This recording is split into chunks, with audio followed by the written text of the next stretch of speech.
It has begun. We are here with Cotton Weary, everybody. That's right. We've got Liev Schreiber himself.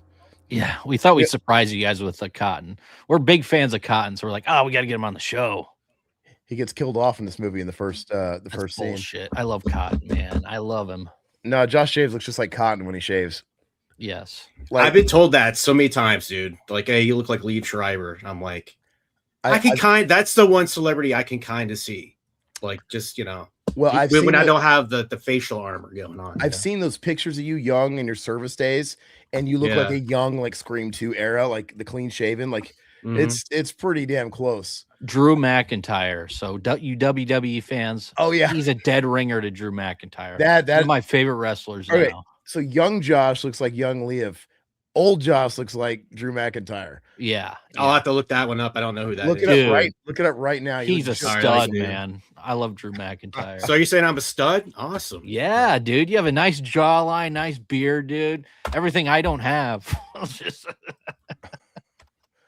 It's funny we were talking about good-looking men because I was talking about I was talking about this to my wife a few minutes ago because I've been watching Tulsa King. And she pops in. She's like, "Oh my god!" He's like, "Sly Stallone looks great." And I'm like, "He does." He's 75. He's 75. She's like, "I know, but he looks so good for 75." In shape wise, yeah, but he looks like he's got a big meatloaf on his neck. But no, he's a good looking man now. Like he looks. I think he looks a lot better than he used to. Let's just say that. Well, his work is so obvious. He looks like a carved up turkey. Like he just. I mean, he's God bless him. The guy's in the game at his age and he's doing what he can do with what he's got. But it's just, I don't know, dude. I think he looks great, man. For a 75-year-old, I think he looks. Why don't you blow him then? Maybe I will. Maybe I will. Which I'm in Tulsa King, man. I can't stop watching. It's a great show. It's the first time I've seen it. So deplete the cream out of that cannoli, why don't you? Oof. Okay. Yeah. So hey, everybody. So we're gonna watch Scream 3 this week. We've been on this Scream kick, obviously. In preparation for Scream 7 dropping, and we're gonna get through as much as we can. We've done 1, 2, now we're doing 3. We're gonna do 4 next week. The week after that, I'm out of town, but the following week, right leading up to the weekend, 7 drops. We can at least get 5 done. I don't know, unless Todd can go like an extra round, we might be missing 6. I would like to get them all done, but we're trying to we're trying to mix them with these tier lists. And so next Wednesday, I think we've decided we're going to do like a tier list of all the kills of the whole franchise. So maybe we could do 5 on a Wednesday or 6 on a Wednesday. Sorry. I mean, I'm down. Because when I come back, we could do like a Wednesday, Friday 1-2 punch. But the thing is when are we going to see 7? Because aren't we going to go see 7 that night? I'm going to see 7 when it opens. We'll figure it out. But what's going on, folks in the chat? Thank you for being patient. Yeah. Silhouette, what the fuck? Hey man, thanks for that. Wow, thanks, brother. He heard you. Nice to see some old familiar names because we had a lot of crossover fans. Yep. Or listeners, not fans, whatever. But yeah, it's Gamer Guys reviews, Silhouetted Armor. Where's Mendoza, man? He still shows up. Yeah, he pops in and out. I talk to him quite a bit on Instagram and social he's in media, our Discord a lot. He that's where we mainly talk to him. But yeah, he shows up. But no, thanks so much for the $20. You must have been hearing Todd talk about his lack of a job right now. Thank you. Oh, I appreciate Thoughts and prayers. And Silhouette re-upped his membership. Thank you for that again, brother. Thanks, Silhouette. And you guys can also become a member. We now have both homes, both ecosystems, whether you like Patreon or YouTube membership.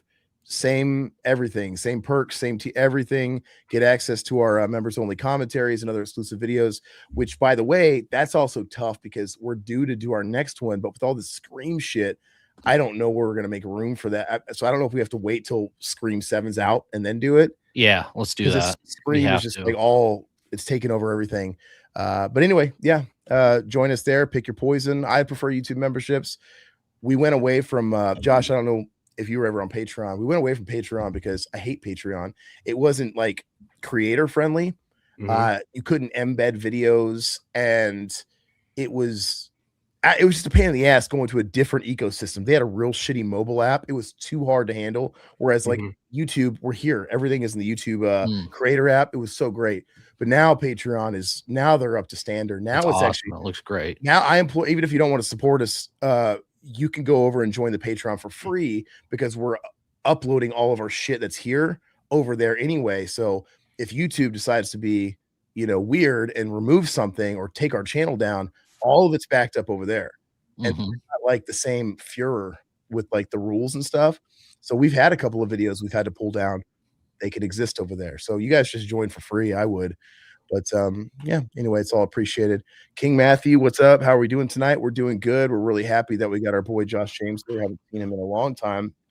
I don't even know if like some of you guys even remember him or because you haven't been active in that in a minute, right? It's been a while for Josh. What, about a year or two, Josh, since you've been active? It's probably been about a year and a half. I mean, I was hitting it pretty hard. I think I started my channel like a little bit after you guys, maybe a couple years, and then hit it hard for a while. And then when I moved, probably about 3 years ago, it started to slow down. And then I think I've been on about a year and a half sabbatical from the YouTube hamster wheel, but it's not dead. Yeah, it's hibernating at the moment. I keep trying to revive it because Josh is great. I love his channel. I love Josh, and it's so much fun to have him on. So I'm super stoked for tonight. Oh yeah, man. I love you guys. We're like, we used to do shows together all the time, and those were some of the best times. Those memories are so much fun, man. Like, it's just crazy. Yeah. Some of those shows were like, I was like out of my mind back in those days, man. So yeah. Josh would tip a few back on some live streams, and he would get real hardcore sometimes. Go back and watch some of the old stuff with Zach on there. It's crazy. Yeah, I mean, it's all there. You guys still have all that old content up, or? Yeah, it's all up. The only thing that we took down was the stuff that was exclusively theirs because they have their own, and that makes sense. We didn't want to like, have it all weird and conflicting. But anything that was us and Mac, it's all there. I wouldn't change that.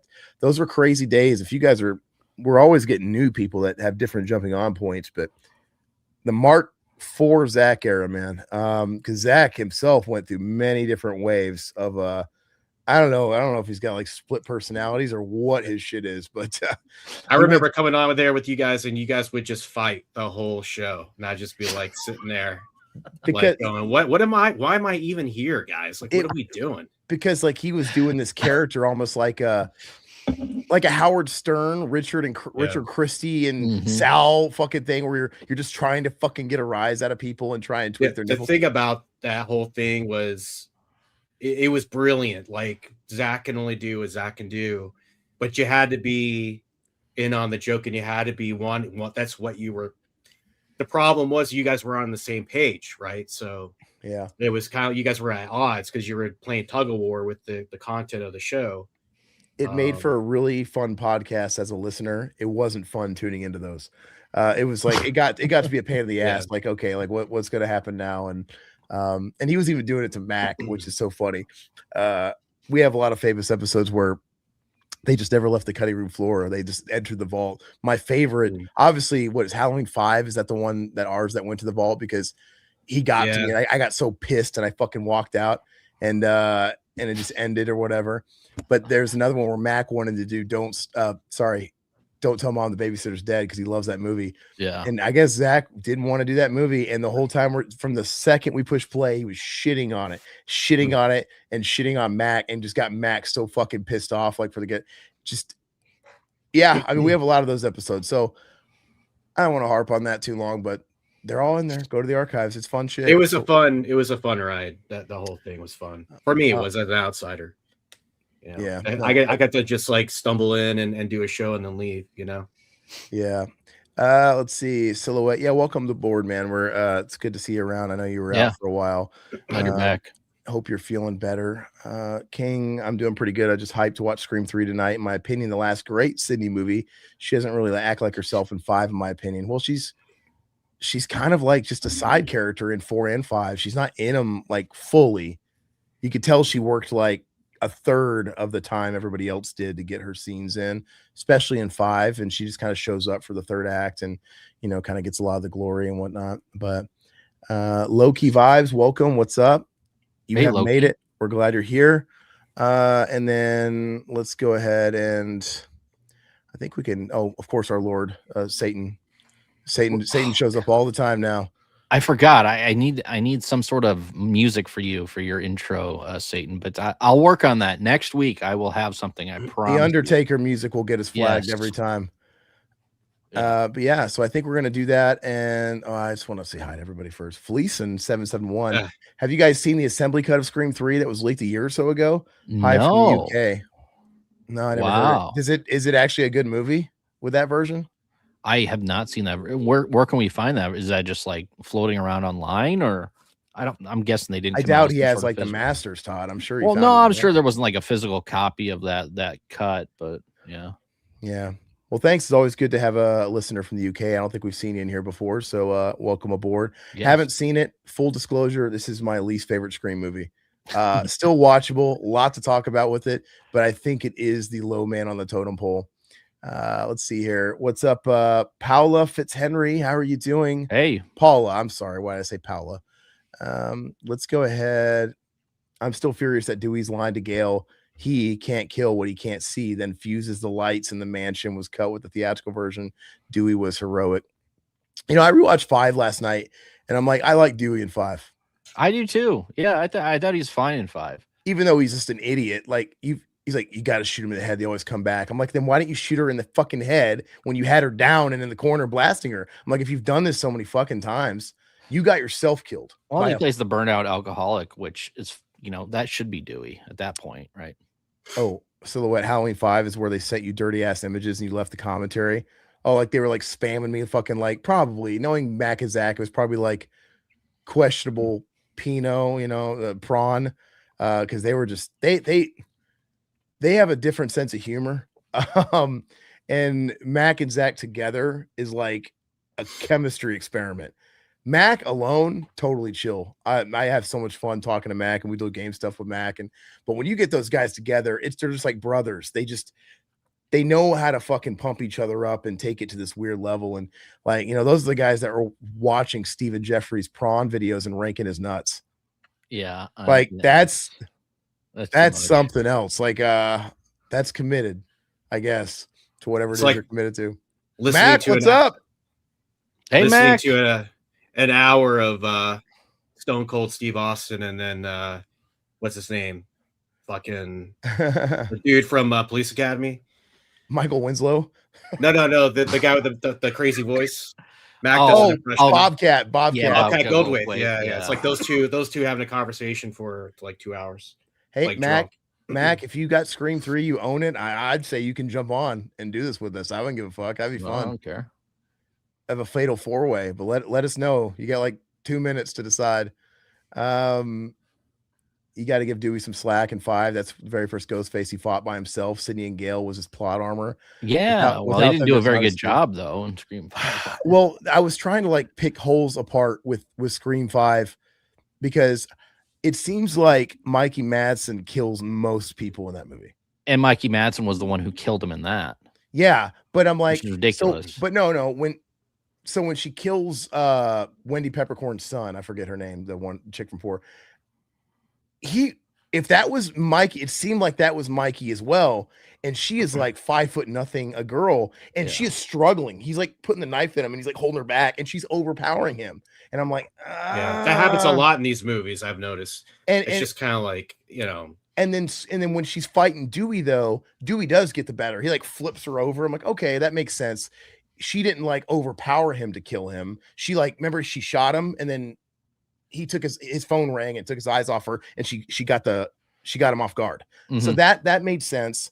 But what I don't understand is when Dewey is wrestling with Mikey Madsen, and then he fucking like literally flips her whole body and bodies her. At that point, he should go, oh, we know it's one of the fucking girls because I just lifted her and she's like 80 pounds. You know what I mean? Like that happens a lot, and they're tussling with her in most of that movie. And like somebody has to know that this is a female. She's 5'3". She's 5'0". Yeah. And when you're fighting and wrestling with her, I'm sorry, dude, I'm gonna blow and knock her down. Yeah. So there's a little bit of like suspension of disbelief with that. But yeah, no one ever like deduces it that way. Like, well, that was very much a guy. And for some reason, the Scream killers are immune to like making noises when they get hit. Like, oh, that would give them away. Like they get their shit kicked in a lot sometimes, especially in the fifth one. Nobody gives himself away by like grunting or making natural like reactive stuff. So different things like that are very convenient for the franchise. But as far as 3 goes, man, I like I like it. I think it's funny. Like it's just ridiculous. The problem is that they tried way too hard on this movie. Like it's just like all these movies, all the Scream franchise, you know, their genealogy is like really well meshed, you know, like so every movie is built off the same framework, and they just put a different window dressing on it every time. But they just tried way too hard on this one, man. It's just for too many cameos. Too you didn't like Jay and Silent Bob? Yeah, I mean that really took me out of the movie. And I get it. It's too much. But I get it in the world that they're building. Now they're in Hollywood. This is what it would be like in the Stab world, but we never get that close to like the film set in Hollywood. We're just always seeing it on like extra and shit in Woodsboro. They're watching it on TV. But I guess it would be like that, but I don't really want to be in it. It's just like being in that fake Hollywood place and the set and the studio. I just don't care for it. I mean, the Super Landed Show 3 is overhated in my opinion. It's not as bad as people say. We will get to that. I don't know why, dude. I thought everybody hated this movie, and it's only been recently like that I found out there's a ton of fans. There's a lot. You know what it is too? Is I think that compared to some of the total shit that comes out now, and by comparison, looking back on it, we have rose-colored eyeglasses on this shit. I mean, I'm like, man, I miss movies like this. Like they don't make movies this fun anymore. Not even Scream movies. Silhouette's got a thing for Ronda Rousey. They should have cast Miss Mann as a Ghostface. Rest in peace. R.I.P. Kevin Williamson not working on the script for 3 hurt this film bad, and you could tell it wasn't him doing the script, but I came to enjoy some aspects of it 26 years later. I used to really hate it. That's my biggest problem with this movie is I always thought Rowan was the worst fucking killer. He's the worst Ghostface. And we found out the hard way because it seems like we are on TikTok now, and we started making clips of our show and stuff like that. All the fucking Rowan stands are on TikTok. And they love him, at us. Like Rowan's, because Rowan's the OG. And I'm like, I don't think he is. Because they pull some fucking George Lucas shit in this movie where they get a guy that's not even the guy who wrote the first 2 movies that comes in and plants this guy that was the Palpatine. He's there all along pulling the strings. Like, no. Like it dilutes what the Billy was, and Billy was so great. And it's like, oh, but no, this guy Rowan, he came to Woodsboro and he gave Billy some pointers on how to kill Maureen, and he started it. And like, I think Billy might have said that during his rant at the end of the movie when he's giving exposition. Oh yeah, and we got this guy, your brother. Like it's just the fact that it wasn't even Kevin Williamson that did it makes it even more inauthentic. I'm like, it's not real to me. Yeah. And they're bringing that guy back for the new one. Probably a flashback or whatever. Yeah, Scott Foley's in the 7. Yeah. We're going to get started after this message here. The assembly cut of Scream 3 is sadly a black and white poor audio and video, but it's fascinating to see the original cut. The opening is different to the theatrical cut. I bet it's better. Yeah. Can be found on the Internet Archive site. Wow. Oh, okay. All right. So let's go ahead. I'll watch that. Let's go ahead and pull it up. I'm ready to go. Yeah, I'm watching my Fandango copy, but in case you guys don't have it digitally, it's on Paramount Plus. If you guys have that, don't watch it with ads. We're queued up right when it's black, and then the Dimension logo is gonna fade in. So that's where we're at. We're gonna go in 3, 2, 1, play. Yeah, I hate the intro to this. And Cotton is such a great character. I think it's a shame that he got killed. Yeah. And I just don't like I understand his arc and that he moved to Hollywood given what he was motivated to do in the second movie. And I buy that he has a chat show. I just don't like that they introduced this fucking hokey voice changer in this one to like up the stakes. Never liked that. And it never comes back, by the way. And in that, nowadays, that's totally realistic with AI. It's like, yeah, there's like literally AI tools that can make you look and sound like somebody else. But back in 2000, it just seemed like the most made up Star Trek fucking shit that it seemed like a plot crutch to to make it, let's make it more confusing and make the mystery even more amped up where they can have each other's voices. And I didn't like it. I thought it was really stupid. It seemed I think it was just like a plot device to just keep you guessing like all the time. Like you can't trust anybody. Like, you know, to me, just lazy writing. Actually, I thought it was crutch. But it's funny because now the technology totally exists to do that. So, but gosh, Josh looks so much like Lou Schreiber, dude. Yeah. Yeah, I got no compliment though, brother. I got no lips. Yeah. Hey, you need to get one of those white suits. Like I was thinking about this. It's like the style back then in like early 2000s. It's like Puff Daddy brings you back. Yeah, absolutely. The white suits and white on white on white. Yes. He's too white for that. Ironically, he's too white for that because that was like a black artist thing. That was like Mason shit. Yeah, the hip hop artist. Yeah. It's like I never saw like a white dude. I like that show he's on. He had a running series for a while. What was it called? Was he on Justified? Was that the one? No, he plays like a fixer for like Hollywood. Somebody in the chat help me out. It's been a couple years since I dropped the show, but it was good. Ray Donovan. Ray Donovan. That's it. I heard that's really good. I've never. It is good. Yeah. I missed like the last season, but it was good. King says, I believe Kevin Williamson wanted to bring Stu back in this movie from what I heard, but a lot of stuff happened. I do think it could have been interesting to see how Stu could have returned in 3. Well, that's the interview with Stu. He was actually saying that. Of course, he was going to be like, in jail in this film, and he's going to be pulling the strings for the killer or something. I don't remember. That was my theory of the new movie. No, but that wasn't. That's what he actually said on an interview I saw on. Oh God, if that's what I pulled out of my YouTube. ass, and that's what they had planned, get a new writer. Yes, but they couldn't do it for some reason, or maybe that was Scream 2, but they couldn't do it because of something to do with like the Columbine and all that stuff. So I don't remember. But well, so with Scream 7 coming out, they've announced like guys like Scott Foley coming back, and there's a couple other names, but Matthew Lillard.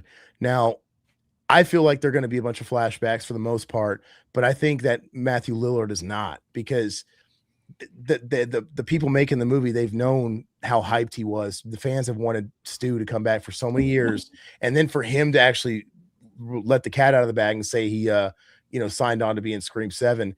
I don't think they would do that to the fans and be like, it's just a flashback. I feel like I think they're going to do the Hannibal Lecter thing. Yeah. No, I think he's going to be like, oh God, we got to go somebody that can help us. Someone that thinks like the killer, and they go to prison and they're talking to him. It's like Hannibal Lecter and Manhunter. And he's going to be that guy. And he somehow survived the TV thing that they never mentioned. He was alive somehow. He better look fucking mangled, dude. That's all I got. He better look like Elephant Man. Cause if you survived that, like, 40-inch zenith hitting your fucking face, the CRT. I don't know, but I'll let it slide if he did. But and I just I think at the minimum he's just going to be that guy, but at the most he's going to be that guy. Plus, it revealed to be he's pulling the strings somehow, and he's working. Like maybe the Scream killer became pen pals with Stu, right? Because everybody they're all, like you said, Josh. It's all the same framework.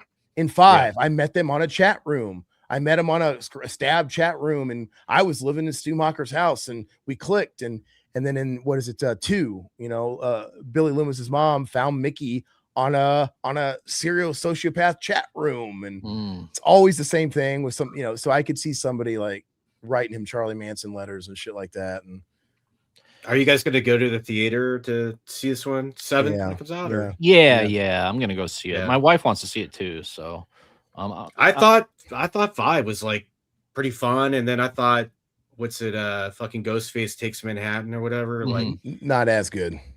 Yeah. No, but I'm still down to see this next one theater. You said your wife what? No, she's actually interested to go see it because I saw 5 with her, and then I saw 6 as well. And so when 5 came out, it was a breath of fresh air because 5 came out in 2022, and then we were literally 22 years since Scream 3, because Scream 4 was 11 years after Scream 3 and 11 years before 5. So 11 feels like this weird colon cleanse and on this island that separates these giant chasms in between the old and new trilogy. And so 4 always felt weird to me because of that, because it doesn't really feel like it has a home. Like, what is this? is this the legacy Yeah. reboot? But it's not, because we did that later. And 5 is my third favorite out of the franchise. When 5 came out in 2022, in my opinion, we hadn't had a good Scream movie since 1997. 25 years. Yeah. So I liked it. I'm like, I like it. It's a breath of fresh air. And after rewatching it last night, I'm like, yeah, I like the killers. I kind of like how they're a little sloppy. Like, they are kind of dumb kid. They're dumber. Mm-hmm. They're dumber than Billy and Stu, and they're dumber than Mickey.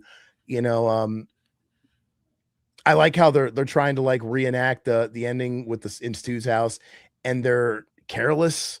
You know, like she gets her fucking ass lit on fire and shit like that with the sanitizer. It's very fun to watch. No, we were talking about last week. Like you were saying, I love the character. I do like Mikey Madsen. I think she's solid. I still don't think she's attractive though. She's not. I do. I think she is. The weird thing was, when I saw her in that in the Scream movie, I was like, eh. But then when I saw Nora, like, I looked at her a little different. I don't know why. But and I still haven't seen it. No, that happens. That happened with Mia Goth with me. Yeah. Okay. You start getting used to Mia Goth, like, blows her away, in my opinion. I agree. But when I first saw Mia Goth, she was a little plain. I'm like, I don't quite get it. But when you start getting conditioned and she's showing up in more of these movies, like, okay, now I kind of dig the look, and you get used to it. And maybe Mikey's the same way. And I still haven't seen a Nora yet. I actually really like Sean Baker's other movies. I was telling Todd this. I liked the one before it. I like the Florida Project with Willem Dafoe. He did this Hong Kong Cantonese speaking movie called Takeout, and he co-directed it with a Chinese director, and it's all a day in the life of a Chinese bike takeout guy in New York City and like Chinatown and shit. It's good. So he's a good indie filmmaker. So one of these days I'll watch Nora. Yeah, it was good. I liked it. They had Melissa Barrera, which I think she's really good. I really liked her, and Jack Quaid. We kind of talked about him last time. I think he was pretty solid as well. So I've kind of got, I don't know, like the whole Jack Quaid thing needs to, like, I don't know. Every time I turn around and throw a movie on, he's in it somewhere. He's everywhere now. Yeah. But I like. Yeah, I actually like him. I dig him. He has a new movie on Paramount I need to watch. So he's talented. I'm sorry. Go ahead. I would say he's talented. I mean, obviously he got his jump start with The Boys, which I didn't finish The Boys. I liked the first couple seasons, and then I was kind of over it after that. But he's great in that, and I've seen him on Red Letter Media. He's one of the guys they get to guest star on there, so he's a good sport. You know, he's young, he's hip, he likes YouTube and all that stuff, and he's a good sport. Did you see Companion? I loved it. It's my favorite movie of last year. Yeah, that was fun, dude. Yeah, I really enjoyed it.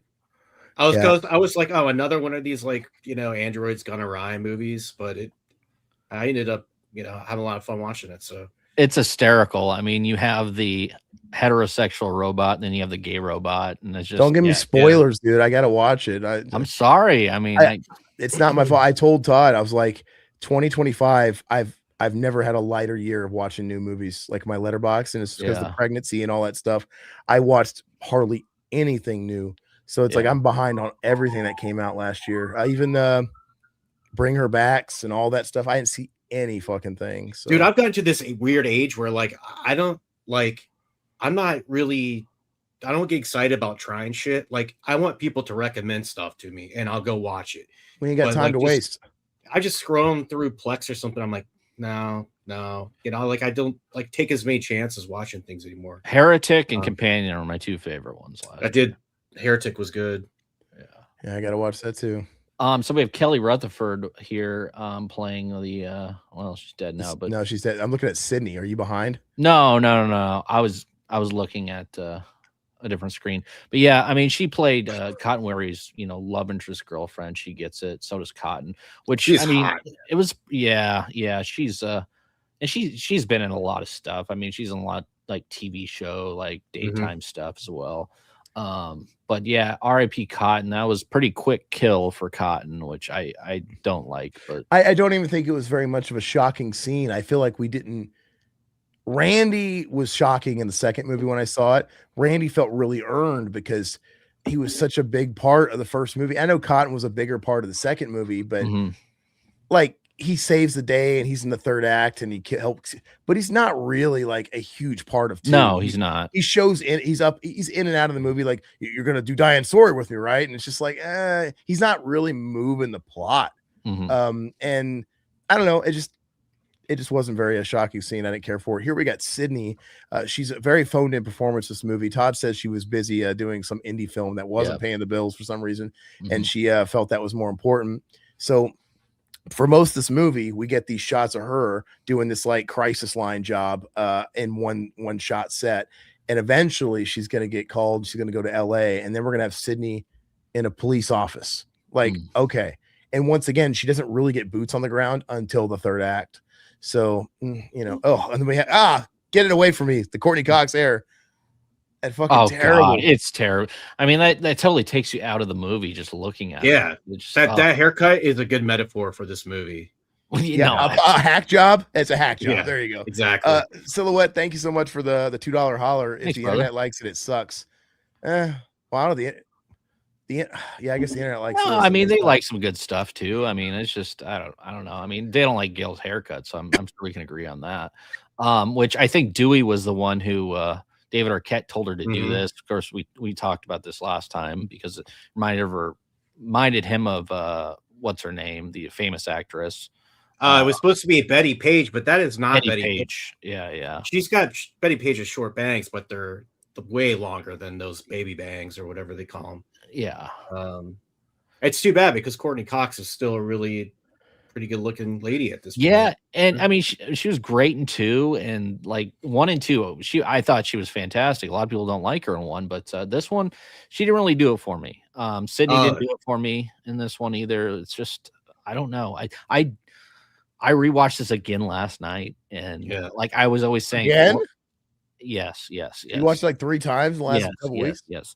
Because I wanted a fresh, fresh eye. Well, just a lot of shit happens in this movie, so I don't blame you. I've been watching all these Scream movies. Dude, I rewatched all like 1, 2, and 3 right in a row, and for the first time in probably like 5 years for this show, and I had a lot of fun, dude. I was like really enjoying these movies. I was like, these are more fun than I remember, like. No, I've been having a blast doing it too. I just got to watch 6 now. I've gotten through the first 5. Yeah, I've never watched them all in succession, like all together, kind of marathon close together. And it gives you good perspective because it's one thing to go like, oh, I love the second one back when I saw it. Didn't like the third one. Watch them all together. And you could see the decline in real time. And then you can see it go back up with 5. And and I thought 4 was my least favorite of the franchise. I think it's this one, man. Oh, yes. Are you now? Yes. Okay, after rewatching it last night, dude. But you watched it just a week ago, and yes, I watched it 2 weeks ago, and then I rewatched it again last night for the stream tonight. 3 and 4 are the worst, but I said this one's the worst. Yes, it is the worst. 4 because when 4 came out, they hadn't been back to Woodsboro since the first movie, so at the time. It's kind of, if you just look at it in the scope of just the 4 movies, 4 is kind of fresh because it's like, oh, we're back. We're not at that college town. We're not in Hollywood. Now we're back to Woodsboro. We have these like obsessed movie film student kids that want to remake the first Scream movie. It's kind of cool. It feels a little, I'm not saying it's a good movie. It's still one of the worst ones, but I like it. It feels more like Scream than 3. Yeah, it's just the tint. I think it's the crazy tint they threw on there that, I mean, I still don't like it. I still might one of my least favorites, but yeah, I would say that this is, dude, I mean, look at, they're on Wisteria Lane right now. It's just, I don't know. It takes you out of the film. It's not, I can't take this seriously. It looks like we're watching, like I said, an episode of Seventh Heaven half the time. Yes. Roger Corman made a cameo in this. He might show up again. I can't really recall, but I think we lost Josh for a moment. The characters, I don't like any of the characters, honestly, in this one. And like even Dewey, I mean, Dewey gets better as the series goes on, in my opinion. Great in 1, shitty in 2. He's average in this one, but it's just, there's just so many points in this movie where it's just like, I mean, at least try to pretend to scare me. It doesn't do any of that. The only thing that scared me watching this last night, my son was sleepwalking while I was watching this in pitch black in the dark. And he was sleepwalking. He came in and started talking to me in his sleep, dude. And he freaked me out. That was the only thing that scares me about this film. So, Satan asked the hard-hitting questions. Guys, could you have sex with Mia Goth while the guy from Maniac watches? Oh, you're talking about Joe Spinell? Oh, why he sweats profusely and his eyes are bulging out of his head? Why is it? I don't think I could perform, man. That's too much pressure. Too much pressure. Is it weird that my eyes couldn't stay off his? Like I'm looking at him though. Oh, like, his eyes are crazy, dude. Dude, you think they would glow in the dark, dude, in that cuck chair? Terrible. I honestly don't think Randy's arc was finished in 2. I feel like there was more to be done with his character. Imagine if they killed Dewey in 2 instead of Randy. It didn't happen that way. So I think they made the right decision by killing Randy. It was a shock. It was a real shock because we were only in the second movie, and at this point, you know, the legacy people at that, everybody that returned from 1 that survived felt invincible. Yeah. Them killing Randy in the second movie, now that we're establishing this as a franchise, it made the statement that nobody's safe, right? Early. And they needed to do that because Dewey was too good of a character to kill him off. I mean, Randy was good, but he was just, he didn't have a whole lot of substance to him. If Randy also survived 2, like everybody else who survived 1, because, you know, Dewey, Gale, then that would have painted the wrong message. It would have been like, oh, 3 would have came out and be like, all right, we know who's going to survive all the fucking legacy, you know. So they needed to do it, and I thought it was good. What's up, Robert? How you doing? He's going to join us after he finishes a movie. Nice. Well, we'll be here. What do you think of Parker Posey, the understudy? She's kind of funny, dude. That character is so insane, dude. It's like I kind of like her, dude. Yeah, it's way over the top performance, but I enjoy it. It's just it's ridiculous that she decided to play it that way. I think it's a character of a character, you know. Dewey picked the wrong girl. I think you should have picked her over Courtney Cox. Yeah, no shit. I think Parker Posey acts like that in everything, though. Yeah, like she acts kind of wired and sassy, and like in Superman Returns, like. I didn't see that. Was she in that? Yeah. Yeah. Oh man, guys, I feel like I'm congested. By the way, I went to the doctor there, guys. For those of you that saw me faint on stream, I have pneumonia, so you know, I'm getting over it. But I'm gonna try not to faint and pass out today. I might have to blow a snot rocket somewhere in a minute. Oh, jeez. Anyway. So when is the first time you saw this film, Josh? Was it when it came out, or was it kind of later on, or 2000? So you did see it early on. Okay. Yeah, so it came out in 2000, February 2000, right? So I was still living in Kansas City. I probably went to the movies and saw it with my friends, you know. Gotcha. And then I went the next one, 2011. I was in the Navy still, so.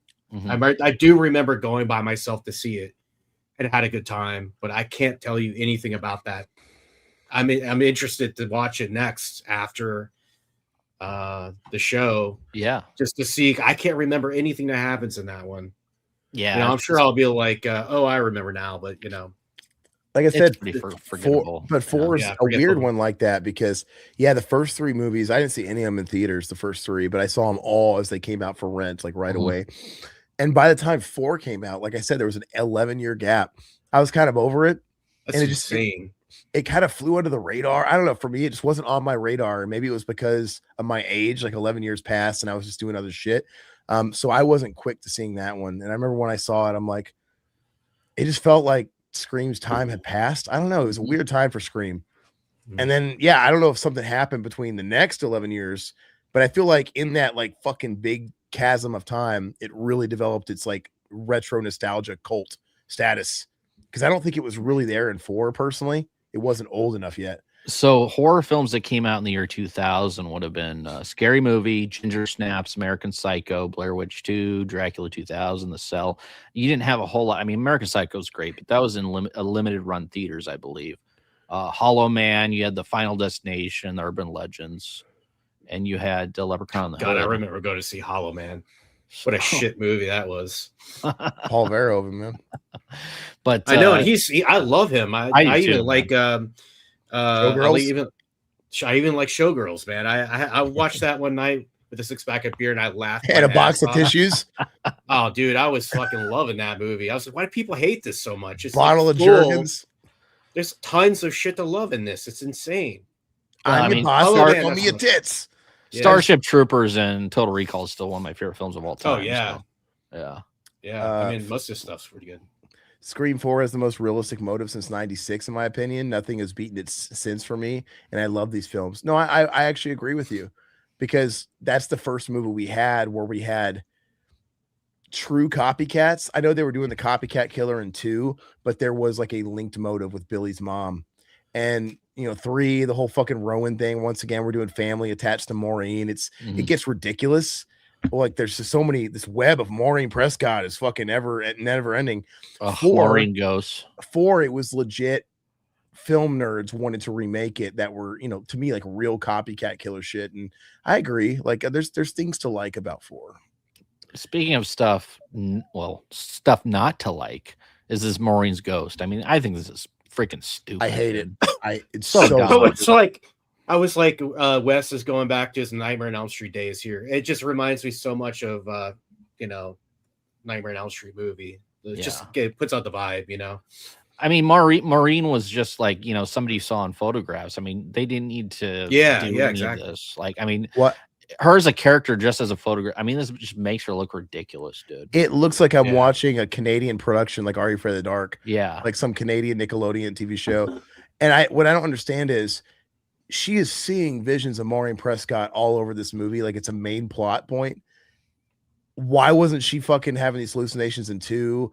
Why is she not having them in 4? Like, why are we having them now? She's not even at that. I would understand if she got triggered when she's like in LA and she sees like the mock-up set of her house. Sure. But we're not there yet. We're not there yet. So we're just, I don't think they were consistent. Like, I felt like they were trying to. It's a little outside of the Scream universe, kind of. It just doesn't really fit into the style of movie. Like your Laurie Strode all of a sudden this one where you're this PTSD and shit like that. But by the time we get to 5, she's all like first time type of shit, Yeah. Like and I do like that about 5. Like when Mikey Madsen comes out of the house and she's like playing the victim and they both look at each other like, what do you think? And she's like, fuck it. And they just open fire on it. Like they're not even fucking around anymore. And they're like, you ready to do this? That's a far cry from who Cindy is in this, where she's like, She is so much better in 5. I mean, and Courtney Cox is way worse in 5 than even any of these films. So it's funny how that happens. Now we have Jenny McCarthy popping in. Oh yeah. I told Josh I had a soft She spot. sucks so hard. She sucks. She sucks. She sucks so hard, man. She I used to find her like like relatively just entertaining or whatever from like back Singled in the day. Out. Yeah. Watching her in this, I'm just like, oh god, she just sucks. Like she sucks. She spits. I wish she wasn't in this movie. Yeah, she was on. She was with Jim Carrey for a while or something, wasn't she? I think so. Yeah. Now she's that was married pretty to much the end of her career. She's married to Donnie Wahlberg. She has been now. Oh, that's right. What a downgrade, right? From Jim Carrey to Donnie Wahlberg. No, I was telling Todd, we were ranking all the characters in the first 3 movies, and I had to give her a higher than a normal spot than I would because she was my first Playboy. So she modeled for Playboy in the Singled Out days or whatever. And I had the Christmas issue where she's sitting in Santa's lap or whatever, the nude spread or whatever. And you got like Santa like all blushing and stuff. And good times. Me, bottle of shampoo and an empty bottle of 3-liter Shasta. I got a lot done. I mean, back in the day, I would have, back in her Singled Out days or whatever in her early career, I was like all about it. But now, like, even the personality just, it's terrible. I mean, she had her podcast, I believe, on like Sirius XM and stuff like that. I can't stand her personality anymore. But yeah, back in the Singled Out days, the 90s, I mean, it was cute, it was tolerable, and now it's just in my defense, my attachment were still images of her where she didn't talk. Where she wasn't talking and she was wearing no clothes. Yeah, it's like but I actually didn't like the whole tomboy attitude she would have. Like, actually, like as I got to know who she was, I don't think it's not very attractive to watch that whole like belching and farting. That forced moxie kind of attitude thing is just try hard and unattractive. But Mac, I'm surprised we don't have a legit voice changer yet. We do with AI programs, so I mean, I guess they could probably plug that shit into a little handheld. You probably do it on your phone, dude. We've seen them. There's like footage out there where you have people doing side-by-side video of them and it turns them into Morgan Freeman visual and sound. It's nuts. Do you think they're going to bring it back for 7? The voice changer? Yeah. Like the voice changer that you can actually change your actual physical voice like they do in this one. No, I don't think you can go back to that. Who knows? The most they did with the tech was in 5. They had a little thing that was like in their mask. Remember, she went beep. Oh yeah, she hit it, which that's cool. I'm like, whatever. I can buy that, because in that movie, they're like talking, like like they're not even on a phone, because like you never saw them like holding the stupid thing. Anyway, Satan knows spoilers for what, 7? I was wondering, somebody was giving spoilers in our last stream, and I don't know if we had to boot them. I don't know if it was true or not, but normally you would think they would keep a movie like this under tight wraps, but this is but also normally they have screeners for these movies to get test screenings and stuff like that and tweak it. So normal flicks, there would have been people that would have seen these movies by now, and they would have signed NDAs and whatnot. So so I had to delete that shit fast. All I know is he listed who he said were the killer or / killers, and I saw one of them, and I fucking like I'm not gonna look at anything else.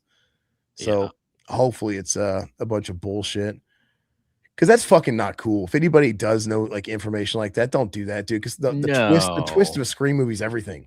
Yeah, look, this day and age, if there's ever anything that I really want to see that I'm invested in, I'm like emotionally, like really want to go see it, experience it, I have to avoid the internet for like, a week leading up, because like without fail, there'll be like 3 or 4 people on my timeline. They'll all give like a little piece of information that they think they're being incognito about it, but all you have to do is put the pieces together, and then you figure out what the fuck happened.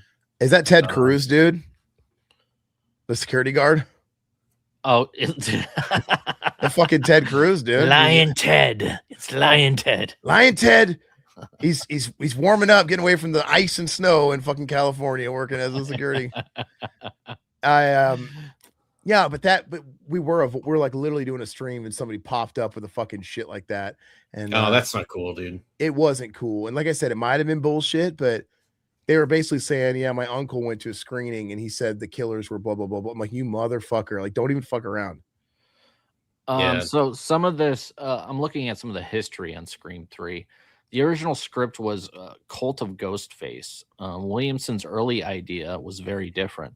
Multiple killers, cult obsessed with stab movies, several people wearing the Ghostface costume, much darker, more violent, which would have been better, in my opinion. Well, I kind of feel like that's the only place they can go in 7, because it's like in 6 they had 3 fucking killers. It's like, God, how it's just getting ridiculous. I'm scared they're going to do that cliche ending where they're back in Woodsboro again, and we're going to find out there's like a cult and everybody's in on it. It's like you got Sidney, and it's like a Hot Fuzz or what's the movie we just saw with Mia Goth? Maxine. They all do it where it's like it's a cult that's behind it, and everybody comes out of the woodwork, and mom, dad, and I just feel like they're gonna pull something like that. But it's kind of like Chucky in that regard. It's like they have to figure out some new territory to take it into.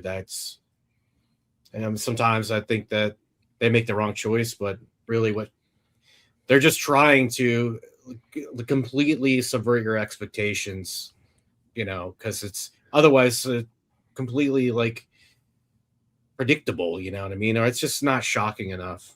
So the filming started summer 1999, and then the script wasn't even finished. Scenes were still being rewritten. Endings weren't locked. Actors often got new pages the morning of filming.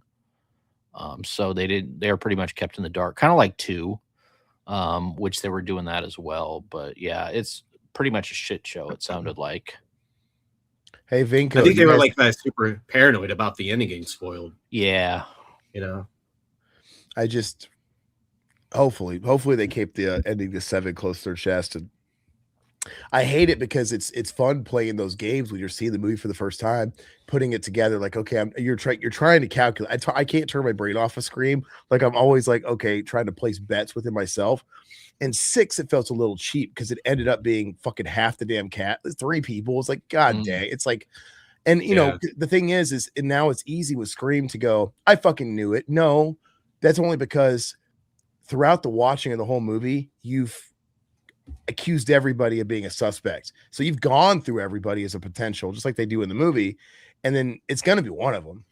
So I literally play that game, and then when I know the third act is ramping up, because when the third act is ramping up, I make like a final answer bet with myself. No going back. This is who the killer is. Yeah. And then I just like to see if I'm right or whatever. I think with the third one, I had 2 out of the 3 of them, but then the third, I was like, I had no idea there's 3 fucking killers. So they got me there, but I'm like, it's a little cheap.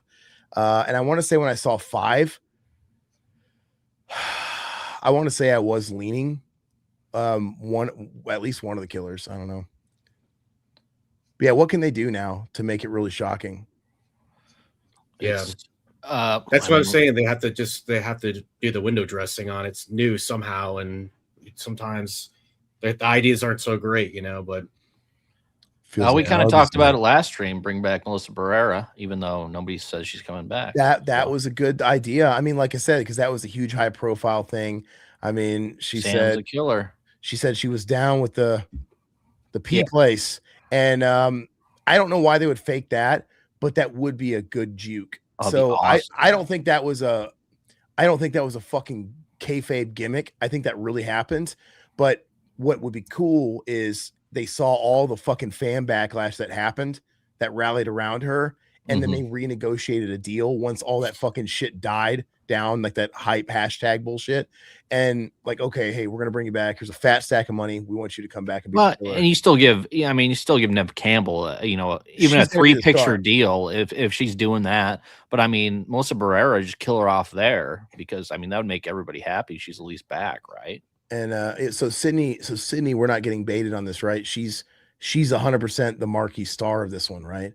Because like I said, she was kind of second fiddle in the last couple of movies she did.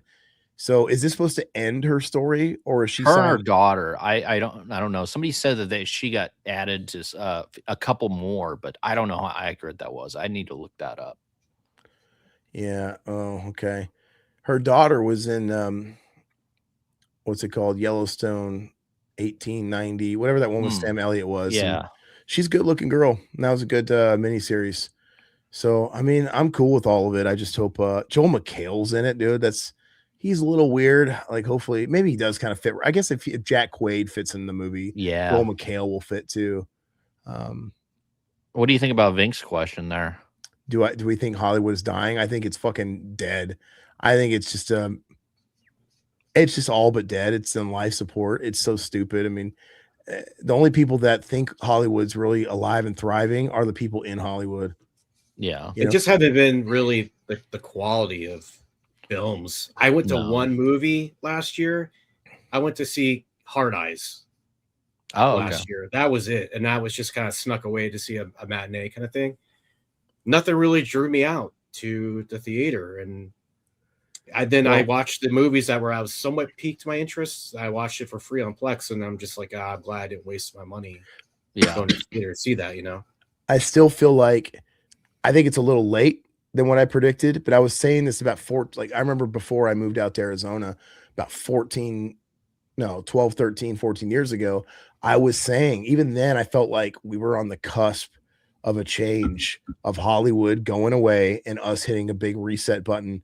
And I wish it would happen. And I still feel like that's happening. It's just taking its time, but it just needs to go back to the indies. I think people need to go a while without making any real money, let the passionate films, rise to the top. Stop paying these elite assholes $20 million a movie and shit like that. Yeah. Stop giving these fucking $300 million budgets. Let's start over. And the thing is they've cannibalized themselves. They ruined the industry, and now they're all moving out. Like all the day players, they can't find work. All the crew guys, they're all moving to different markets. They're all moving to Georgia. They're all moving to Vancouver. And nobody can afford to film in LA anymore. Yeah. With how expensive it is. So even Hollywood productions are not Hollywood productions anymore. They're all taking their projects elsewhere on the East Coast. So it's like, I don't know. They're going to fuck up another town, I guess, but that's what they get. I mean, like that's the cesspool. They live in California. Well, they got shitty leadership that's just tearing their fucking state down. I mean, but good riddance. Let it flush away. And I thought it would actually come back after I saw I thought the summer blockbusters would come back too. After I saw Top Gun Maverick, I'm like, okay, now this is the time where Hollywood's going to turn things around right after, the pandemic and all that shit, and they didn't do anything. So, yeah, I don't have any. I don't think Hollywood's back, or I don't think it's going to be. Or, I mean, it's still going to be around. I mean, but you have like these niches, like horror fans that are going to go out and see these movies. Like if I had the time to go out to the theater, like, and go see these films, I would go see them. Absolutely. I go support them. I go support movies that I'm not like super interested in, just because I want to see it in theaters. I want to support some of these directors. So, I'd recommend people doing that if, they're into this genre. Support as much as you can.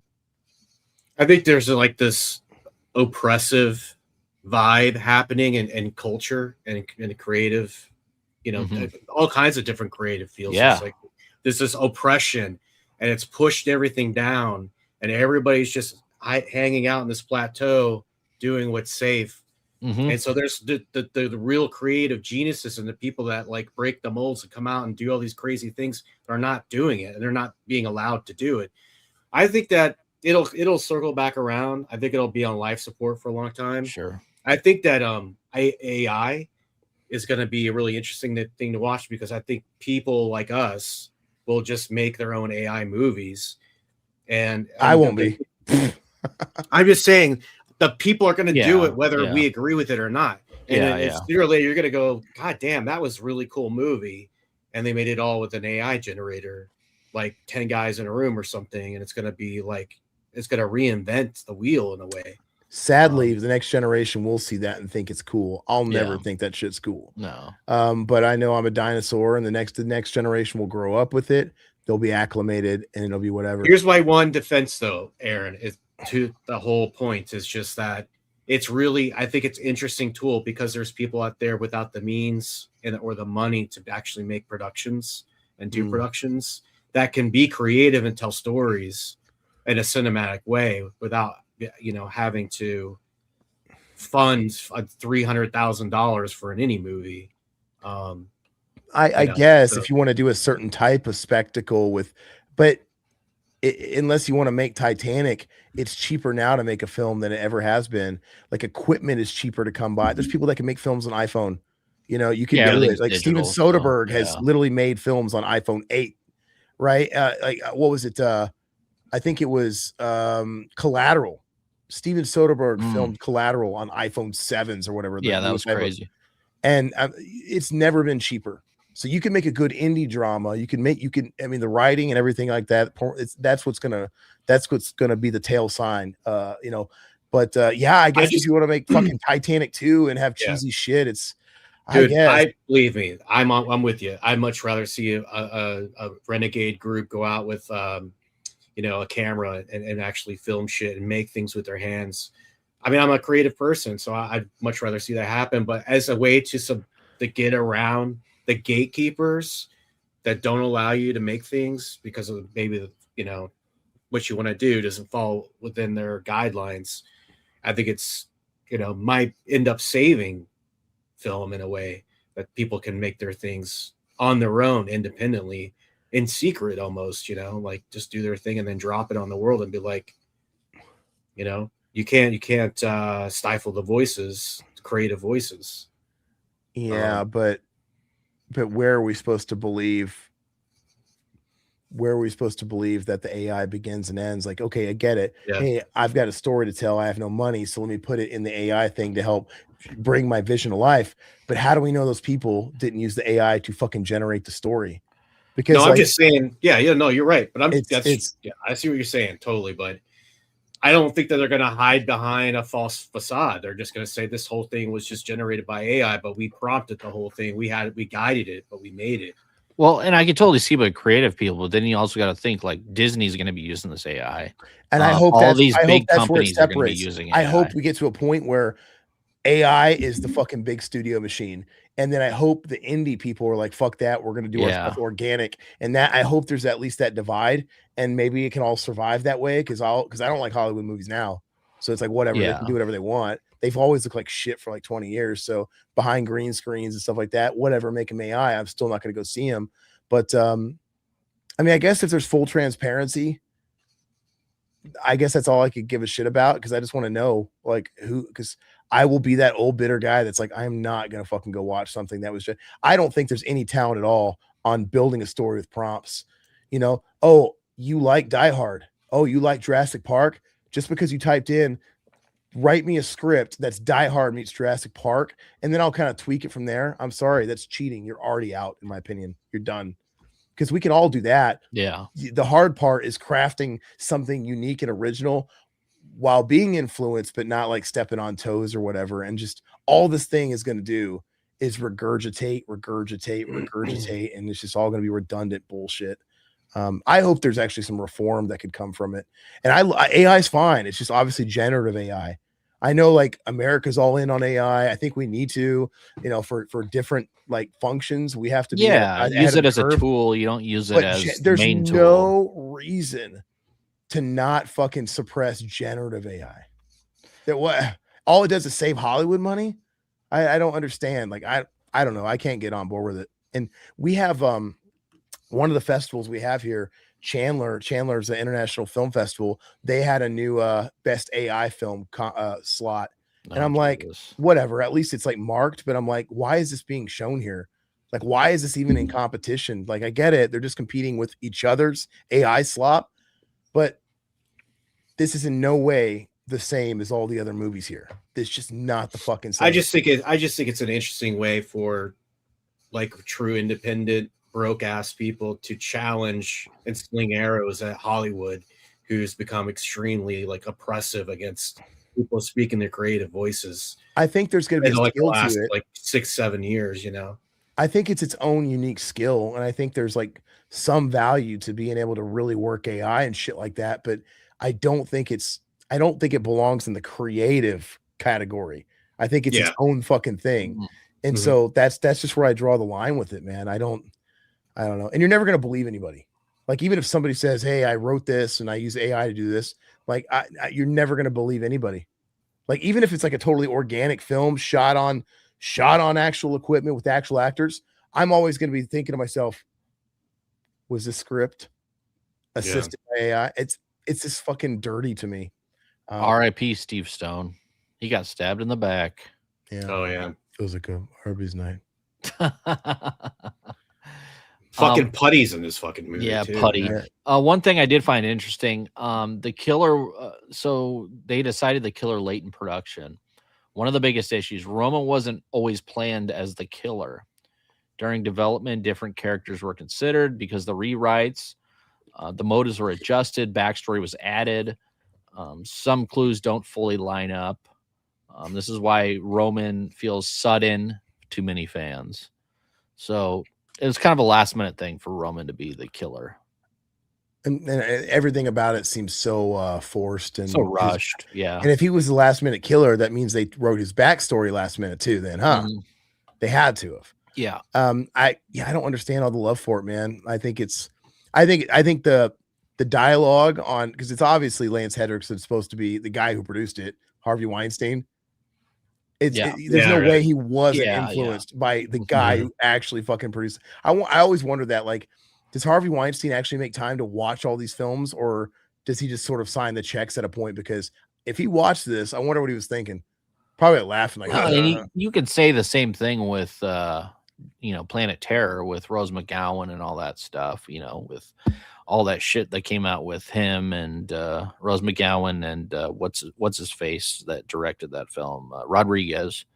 The fact that she was in it and he didn't want her in it, but he just allowed it. I mean, I don't know. First Cool Hive song by Moby and Scream 96 makes the movie kind of more iconic in the credits. I was going through as I watched these movies, I'm like judging all the soundtracks too. The Scream Creed thrown in there.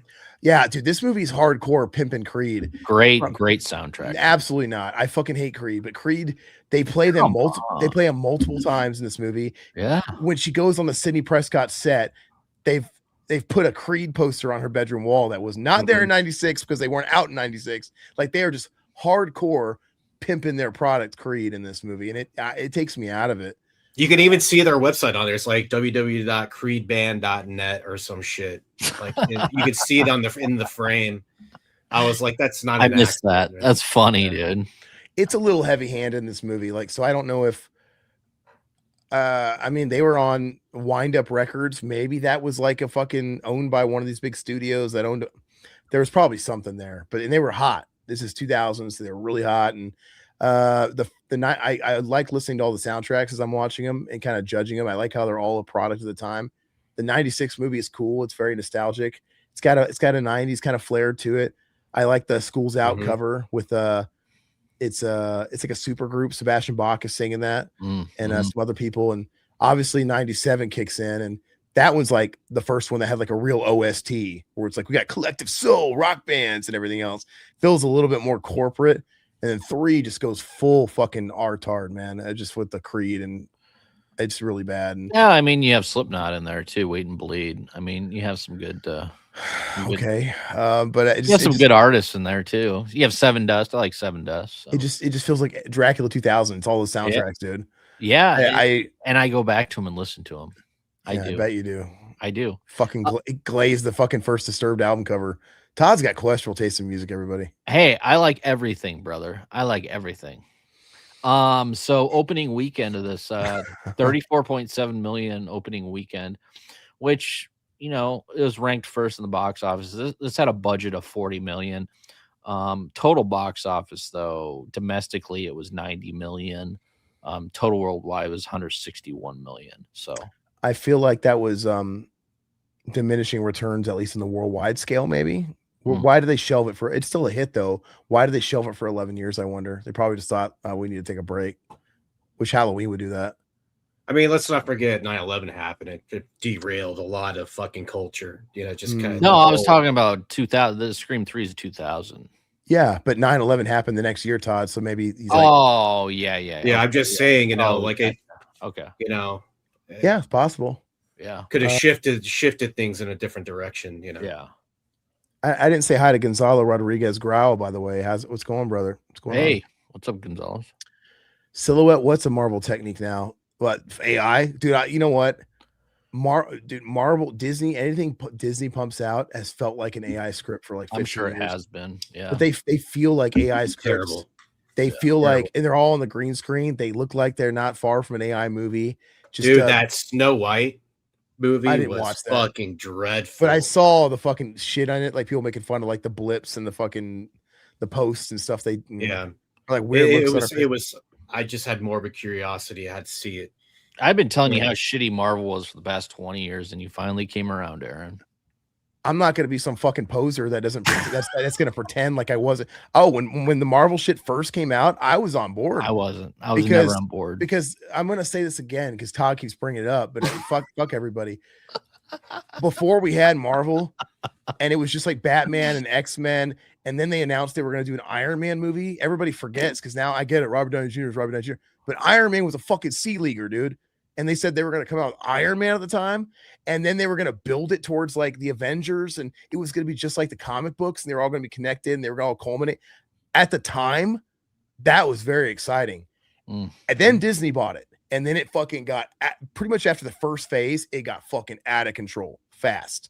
So yeah, I'm not gonna be this poser that's like Limp Bizkit. Like I never liked Limp Bizkit. I liked Limp Bizkit. You guys all fucking hated Limp Bizkit. I like Limp Bizkit, but I never liked Marvel. You know, I never liked Marvel. I've been talking shit about Marvel. I'm not gonna be that guy. I'm not gonna be that guy that does that. All right, yeah. Guess what? Everybody likes Creed now too. So for some reason, dude, you guys all shit on Creed for fucking 30 years. I never liked Creed. They always fucking sucked. And guess what? They're popular to lot. I still think they suck. I'm not gonna be like, oh man, it's my fucking high school days. I love Creed. No, they fucking suck. And anybody that likes Creed's a fucking. I'm just kidding, guys. Hey, there's nothing wrong with liking. But Creed. Anyway, look, Marvel movies. It can be ironic, but yeah, the Marvel movies were never. I never was into Marvel movies. It was fun for a while. It was fun for a while because nobody was doing that. It was literally like the comic books, because the comic books, they all existed in this fucking ecosystem, and they would show up in each other's issues and shit like that. So nobody had ever done that. And the fact that Marvel made a studio and they were making it was like untreaded water. But then it became the thing. Everybody based all their fucking extended universe. Everybody was doing it, and it just got so ridiculous. And even though I liked the first few movies, they were always weak in the third act. Like the third act always. Even Iron Man, the one that everybody loves, the Obadiah but yeah, I was totally on board. I mean, I don't care to watch them again, but yeah, I like the first Iron Man. I don't know what suck my dick. It's fucking tired, man. I don't even think I saw those last 3 Spider-Man movies. I don't care at all. I don't care about any of it. I'm tired of it. It's just fatigue is real.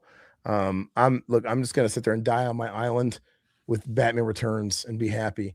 And Todd's like, oh, fuck comic book movies. This guy fucking glazes fucking Quest for Peace nonstop because it's his movie he grew up with. Yeah, I like Quest for Peace. It's a fucking shit movie, dude. Who doesn't like Quest a terrible for Peace? movie. It's terrible. I love it. But you're a hypocrite. I did rewatch all those recently, and it's pretty funny. That one was pretty bad. Oh, it's hysterical. But see, Todd's a hypocrite because it's the movie he has in it. Whatever. He's on this fucking high castle with Quest for Peace. Oh, and he loves the Batman Tim Burton movie. Great, because it was the hot movie when he was a kid. But God forbid something else is popular. You can't help but be biased. I loved it, man. He's great. Biased with a lot of shit music. Dude, you like some dumb shit from the 90s. Come on. Oh, I'm not saying I don't. I just said I wasn't a Marvel fan. I mean, not you. I'm talking to Aaron. Like Aaron. Yeah. I like lots of. I die on the fucking Mortal Kombat 95 hill all the time. I jump on this podcast all the time and say it's one of my favorite movies all time. I don't give a fuck. It was my childhood. You take it personally. Don't take it personally, brother. I'm sick. Yeah, just lay off the fucking Creed talk. Don't give me an aneurysm while I'm sick. It triggers me. Creed's fucking queer, dude. I'm sorry. I've said it. I said it under my breath. Nobody flagged. I just always thinking about that. I always think about that Super Bowl halftime show they did. Oh, it's phenomenal. The guy with the ropes and shit. I think that was like a playoff game or something. It wasn't a Super Bowl, but yeah. It was Thanksgiving Day game. Okay. Something like that. Yeah, that's your hero there. It's your fucking heroes, dude. Dude, Scott Stapp's just an interesting guy. Todd likes David Draymond, this fucking 6-year-old that comes out wearing goth gowns and fucking tusks coming out. Like, he looks like he plays D&D. What's wrong with that, dude? Basement. There's a lot wrong with it. I play D&D too. What's funny is Todd doesn't like any of the movies that all these guys are paid to be on the soundtracks of. You know, Todd likes the equivalent to music, Marvel music, because that's what fucking Creed and Disturbed is. Hey, I'm not saying you can't like what you like, brother. I know you like dick, and that's fine. I accept you. Okay, let's continue. Where are we at in the movie? What do you guys think of Randy's sister over here? I hate her, dude. She's so injected. Yeah, she's I've never liked her, dude. She's even in she's in 5, right? Yeah, she's in 5. Yeah, Martha Meeks. Martha Meeks was, God, dude, she just has a look about her that I can't take really seriously. It's just, oh God. Like she should be. And the fact that she brings this tape in so they can see what Randy has to say about Scream 3 is just speaking of lazy plot, fucking lazy writing. Yeah. Because it makes no sense. Yeah, they got Randy dressed as the same outfit he wore the day he got killed. He made time to make this video that day. Whatever, we'll go with it. But they're just walking on this lot, and she's like, "Hi, Randy's sister. I got this tape for you. Okay, I'm going home. Bye to Woodsboro." It's just so fucking weird. This feels like they wrote this on the fly too, to like connect some fucking plot dots or something. So is this what he was wearing in part 1 or 2? This is what he wore in the scene. His facial hair looks a little different in this one than part 2. So maybe I don't know. Maybe they tried to emulate it. It's close. Okay. He didn't have any facial hair in 1. He had that weird, that's true. He had that fucking like, that's the generation fucking X or whatever, the fucking goatee like this that they all had. Fred Durst had it. Everybody fucking had that. Yeah. But I hate it. I hate the scene. I hate everything about this movie. It's terrible. I can't believe they fucking brought her back, his sister in 5, but at least it makes this seem a little bit less. Yeah, stupid. I remember seeing that when I was like, who the fuck is this chick again? And because and Aaron didn't like the twins in part 5, and I actually don't mind the twins in part. I 5. rewatched 5 and I didn't mind it so much. I think what I was basing it off was at the time when I saw it, it was the little bit of the fucking Gen Z stuff. No, I get it. Like her making out with a chick on the couch. Like, okay, we got to have the lesbian.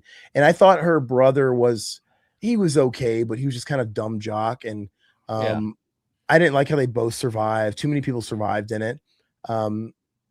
But yeah, I'll rewatch 6 and give you my verdict too. I think, I thought the Meeks girl was a little bit more interesting than the guy, though. Like I didn't mind her at all, but I think she's a pretty solid in that number 5. I can't remember 6. Like I haven't got to that because we haven't really. We're gonna probably watch that here soon, but yeah, I'm looking forward to going back and rewatching that. Gonzalo, Avengers Doomsday basically has almost the entire cast of every actor and actress who's in Marvel. Peak actors. There you see it. Just do it for the money. That's going to be a shit show. I'm not going to fucking see it. Why would I? Look, that just screams everybody's got a glorified cameo. What they're going to do is, they're going to have like 3 or 4 of them be like the main players, and then just everybody else is going to pop in, and it's going to be fucking 4 hours long. And I hate how the Russos like deliberately put in pee breaks in their movies. Because when that last one I read, when they were talking about how long it was, and everybody's like, God, we got to go to the bathroom. The Russos came out and said, don't worry, there's a scene right in the middle of the movie that's designed for you to go to the bathroom where you're not going to miss too much. I'm like, wow, then why did it make the final cut? If it wasn't pertinent, you can go fucking take a shit during it. I really hate everything about it. It's just so fucking manufactured and bullshit. Like maybe your movie shouldn't be 4 hours then. One thing going back to this film, one thing I didn't understand is why is it 2 hours long? Like there's this is the shortest one. This one's like, plus no business being 2 hours. You could cut out of this movie. Yeah, that doesn't need to be there. Mm-hmm. Yeah, make it shorter. An hour and a half would have been. What would you cut out? Just curious. I'm trying to figure because it's I think it's the shortest one by a little bit. Is this the shortest one? I think by a little bit. No way. I think that the whole little subplot thing we were just talking about with Randy in the room. Like I said, that was a fucking needless. They needed someone to drop some fucking tips and move the story along, and they had to fucking have a Randy video. Yeah, it is fucking stupid, but I think this one's technically the shortest by a little bit, right? No. Maybe 4 then? No, the first one is. The first one clocked in at 1 hour and 50. So okay. Yeah. So this one, other installments. This fucking shit with Carrie Fisher. This scene. Okay, Yeah, so like this is a good example. Like I get why they're coming here to get these records. They need to find out about her mom's alias and her acting days and her connection to Lance Henriksen, but we don't need all this dialogue with her. That just fluffs it up. Yeah, stuff like this. So yeah, Scream 3 was 1 hour 15. Scream 2 was 1 hour and 20. Scream. No, it wasn't. You're saying it wrong. Hour 15, hour 20. 115 minutes. Sorry, 115 minutes. 120 minutes for Scream 2. So 2 hours. Okay. Yeah, 2 hours. Scream 5. How long was 4? 114. 4 was 122 minutes.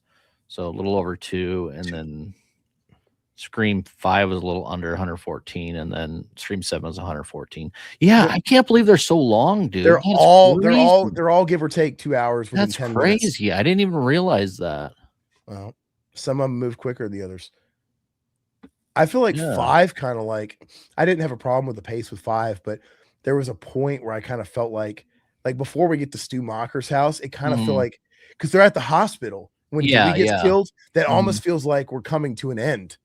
But then you have like 35 more minutes. Then we have Stu Macher's house. Like, wow. I mean, I enjoy it, but I'm like, it just feels like it has 2 endings. But in the pacing of 7 or pacing of 6, I didn't have a problem with it. Like I thought it flew by 6. And it wasn't, I mean, it wasn't my favorite. I mean, it was fine. It was a fine movie, but I would have thought that would have a problem with 2 hour movie for 6, but no. What's up, Anime Night? Thanks for joining us. Remember when we were given that Randy video about the trilogy rules? Yeah, I remember. Pepperidge Farm remembers. It's just this whole movie's lazy writing. I don't know. I don't recall the person's name that wrote this one. I know they didn't write any other ones because Kevin Williamson came back for 4. I don't know why he didn't write this one. I mean, I don't know what happened there. Was there like some sort of was there like a divorce in the marriage for like a second? And obviously Kevin Williamson didn't write 5 or 6. I think they were written by the pair that directed them. I might be wrong on that. And then Kevin Williamson is back to direct 7, but I don't think he wrote 7. But I'll look that up real quick. Anime Night, you better watch yourself with a name like that around here. Todd will fucking disown you. He's like Todd hates everything. He hates anime too. Dude, chill out, man. He's not gonna I don't care. I'm just saying what I think. So you can like what anybody can like what they want. I don't care. Just watch yourself, anime. I got your back though.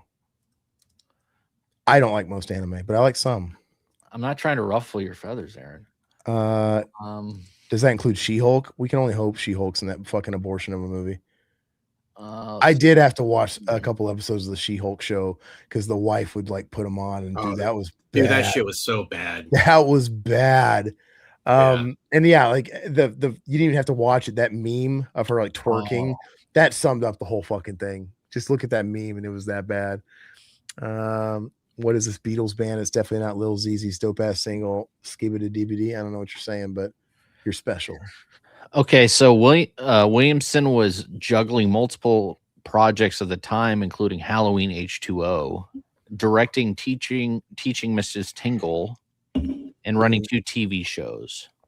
Correct me if I'm wrong. I think that was his only movie before 7. I think Teaches Mrs. Tingle and Scream 7 are the only 2 movies he's ever directed. And they were like fucking decades apart. Yep. So, in 1999 and 2000, I guess he just had other projects where he didn't. Also, correct me if I'm wrong, but when, Kevin Williamson has all his clout because he created the Scream universe, but he was plucked from WB. Wasn't he writing Dawson's Creek? Isn't that where he came from? Wasn't he a WB writer? He was writing all that shit. I might be wrong, but I think that's where he came from. And so it always felt a little weird to me. Let me see. Kevin Williamson. I'm going to find it. Heavily involved with Dawson's Creek around the same time as Scream 3. Yep, you're right. Yeah, he was a fucking Warner Brothers guy. Yeah, or like a WB guy. He wrote all that slop. And which I like Dawson's Creek. I mean, come on, who doesn't? Yeah.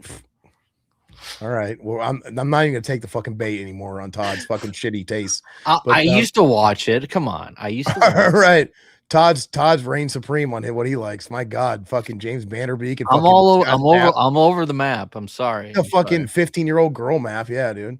But let's see here. CW. He's known for he created Dawson's Creek. I told you. He's a creator. Okay. He created Dawson's Creek. Yeah. He created the Vampire Diaries.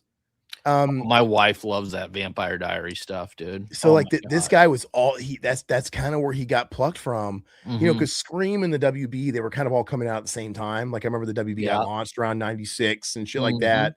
And so it was kind of weird. And did he he wrote I Know What You Did Last Summer. He kind of became that guy that was doing all those movies that were just plucking the WB cast members, the Buffys and stuff, and putting them in the films. So yeah, it's like I really, really hate all that stuff, but like the shows and stuff, that's not my thing at all. But it's funny that guy, the Dawson's Creek guy, created Scream. It's kind of funny. Yeah, I didn't know that. That's crazy. He wrote The Faculty. That's a banger. I like that's a great movie. I love that movie. Okay, so he was an uncredited writer for H2O. Okay. But that totally feels like a Scream type of, that's like Halloween for Scream fans for sure. Which I mean, even the cover, it's like they're doing the trendy. We got all their profiles on the fucking poster and stuff like that. And which I rewatched H2O this past year, and that movie's horrible. I'm sorry. I think this movie's better than H2O. I don't think H2O is good. I think it's watchable, but it just doesn't feel like a Halloween movie. It doesn't feel like a Halloween movie at all. The movie's like 80 minutes wet, and Michael Myers shows up at the very end and kills like 2 people. Yeah, he drives from Illinois to California. So, but the whole movie's about Laurie being paranoid of Michael, and he finally shows up at that little getaway they're at or whatever, or they stay back at the school. Yeah, and it's just like when he wreaks havoc on them, it's like over in a second. It's nothing, and it's just very lightweight, and too many people surviving that too. Yeah, I don't like it either, but it doesn't offend me to watch it. But I'd say it's like on par with this. He wrote the movie Cursed. That movie sucks. That Wes Craven movie, the Wolf movie. I don't think I ever saw that one. Oh, it's got our favorite actor Jesse Eisenberg. It's and Christina Ricci. It's not very good. It's got that screenshot you see all the time with the werewolf where he flips off. Yeah, the werewolf flips off the camera. It's stupid. And he came back for Scream 4. He didn't write Scream. Yeah. He's been laying low for a while now, but what do you guys think about The Exorcist coming back yet again. That turns me off so bad with the Scarlett Johansson and all these people in it. Like, I don't want to watch a rebooted Exorcist with ScarJo and they can never get it right, dude. It's like, this is never get it right. I don't want. She is like the epitome of just a market whore. Like, I don't want to see the person that's in every Disney movie, every fucking Jurassic Park. She owns she's in every franchise. Yeah, dude. I tried watch that most recent Jurassic Park movie. Fucking blew. I turned it off after like 15 minutes. I was like, no. Dude, they suck since Lost World, dude. I'm not gonna. Yeah. I'm with you. I never really got into those. And I mean, what was that one that made like a huge resurgence? It was like 2010, I think. Like the Jurassic World, the first Chris Pratt one. Oh yeah. Okay. That was okay. It was okay. You know, I never saw that one either. Yeah, I kind of had a little bit of the magic back in it, but yeah, I get it, man. ScarJo is like fucking all over the place, just too much, you know. It takes me out of the movies, you know, when I see her usually in a role in a franchise. And I get The Exorcist is not like some underground darling. It was a huge movie. It was an Oscar winner. It changed the game. It was like the fucking biggest movie of the year monetarily. So I get it. It is what it is. But it kind of has its foot in the like the horror, like, you know, cult world too. I feel.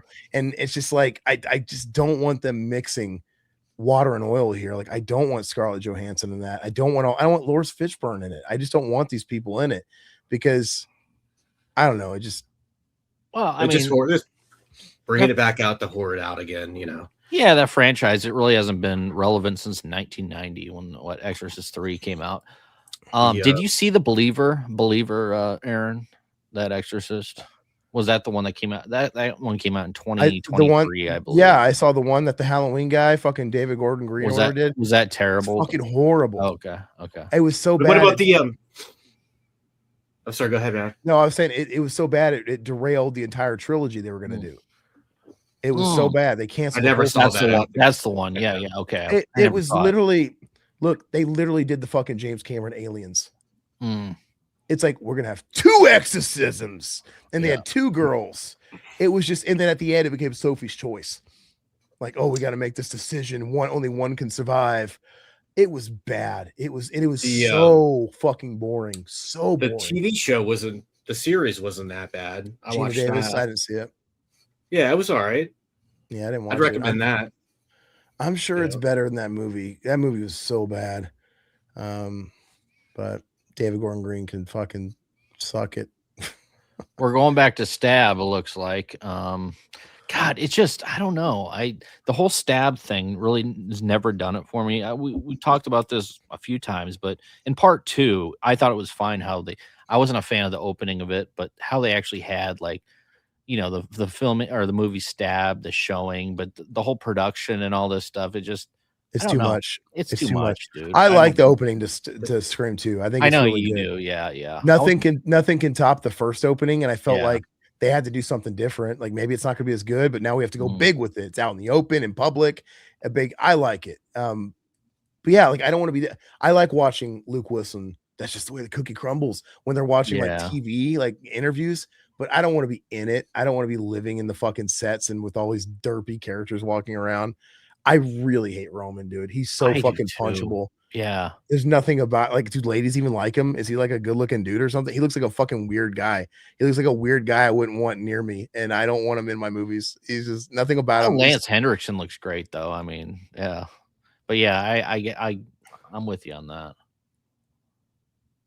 Yeah. I hate it. My movie. I'm never gonna make a movie. My movie's getting squashed. My movie. Let's see. Silhouette, absolutely. Creed is Kmart, Nickelback. No, they're what? They're both bad. I'm surprised Todd doesn't love Creed. It's like the fucking 2 birds of the feather, dude. Creed's butt rock. They're the kings of butt rock. That's right. Poison was what do they call it? Cock rock. And then the Creeds were butt rock. So are they supposed to like go together? Well, dude?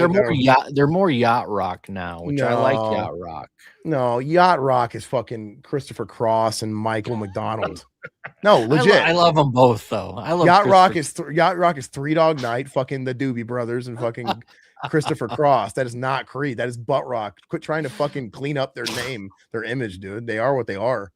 That's cleaning them up, dude. Yacht Rock. I like Yacht Rock. I'll fuck it, dude. That was music for soccer moms. They never tried to be anything else, dude. Let's see here. I think it's pretty funny they're releasing a scary movie this year, which I'll probably go to the theater to see that. I'm looking forward to it, man. I love Scary Movie 1 and 2, man. They're so hysterical. I don't remember 3. I did watch it multiple times. I don't remember it. Are those streaming? Because I want to rewatch the first 2. Yeah, they're on Paramount, dude. Yeah, they're Paramount titles. So they're really funny. They need to quit being pussies and bring back James Woods. Yes, I'd love to do commentaries on those too. Like, yeah, once that comes out. So. Well, yeah, when Scary Movie comes out, we'll do kind of like with this with I ain't doing 3 and 4 or whatever 5. We'll do the first two are bangers. They're so still a lot of fun to watch, man. Yeah. Like Todd said, the scene where Ghostface is running down the stairs, like, oh. But it's funny that I was shocked that they were bringing that franchise back, and they're trying to.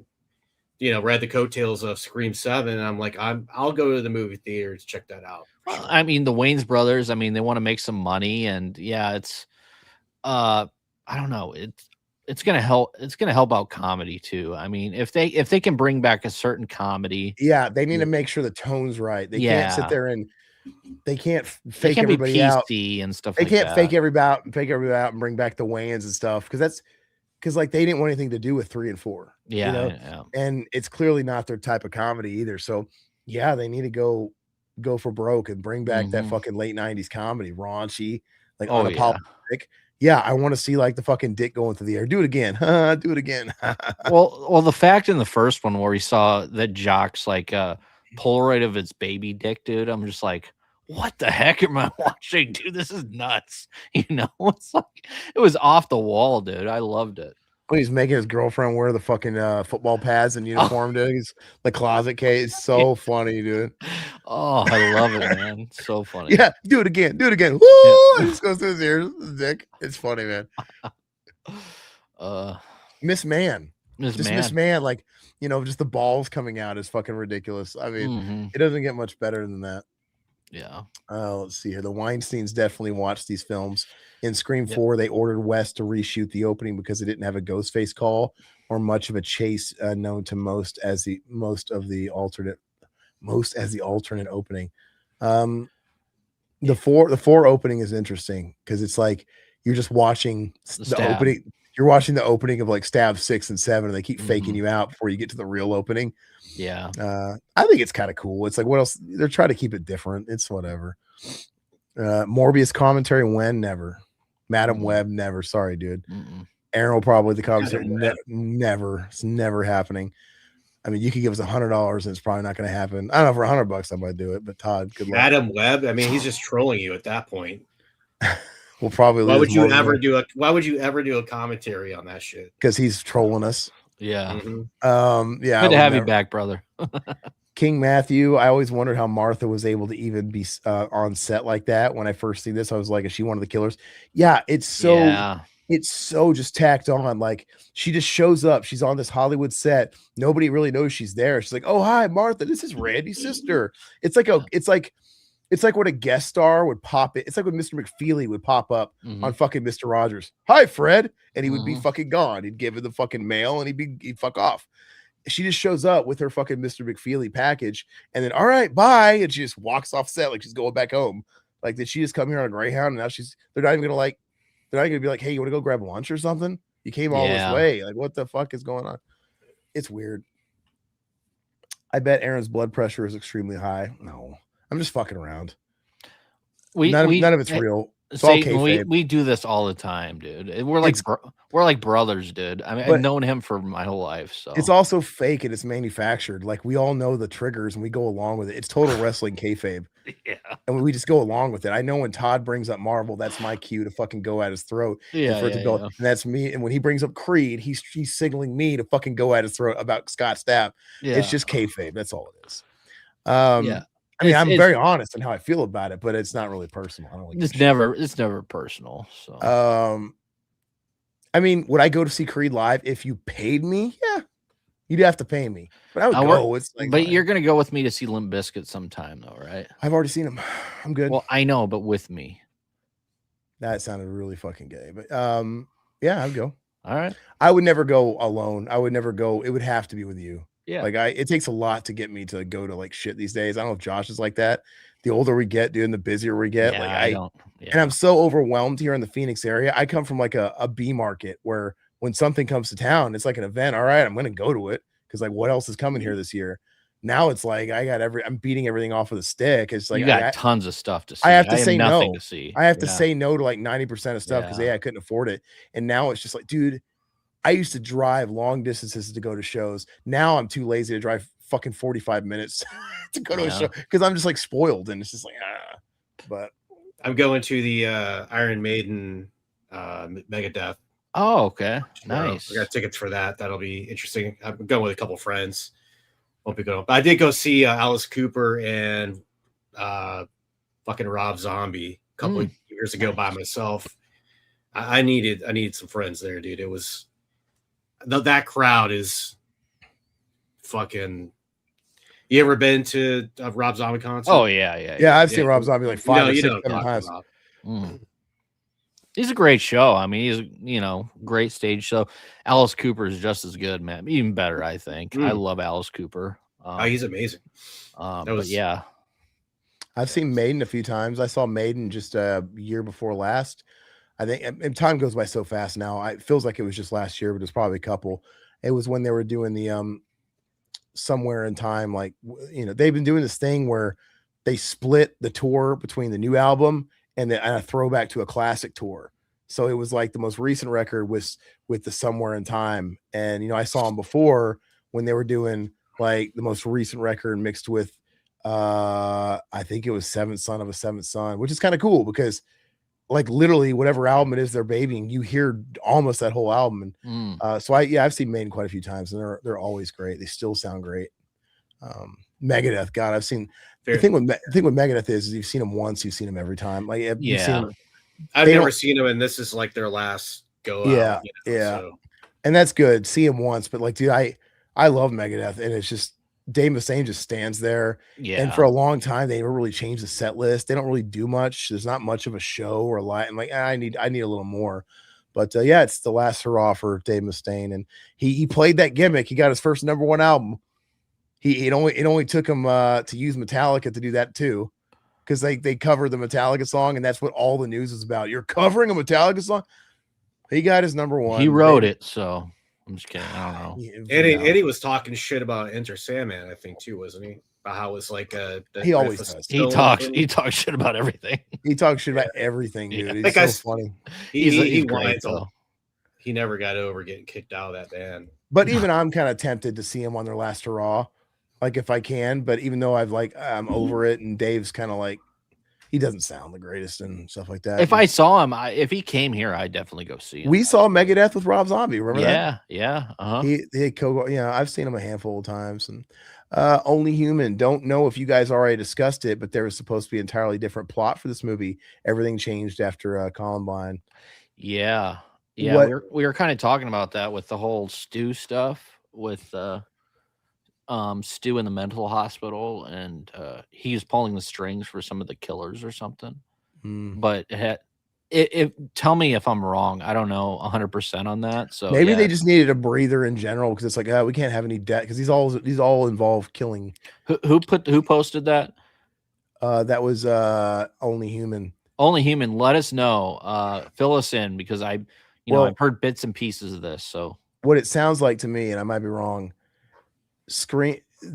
except for Scream 3, they all involve high school kids getting and maybe Scream 3, the timing was bad, and maybe that's why we shifted to adults in Hollywood instead of like somebody killing the principal and killing the, you know what I mean? Like maybe it just was bad timing, and they had to do a different thing, because 4 was 11 years later, and 4 they went back to high school kids and the whole thing again.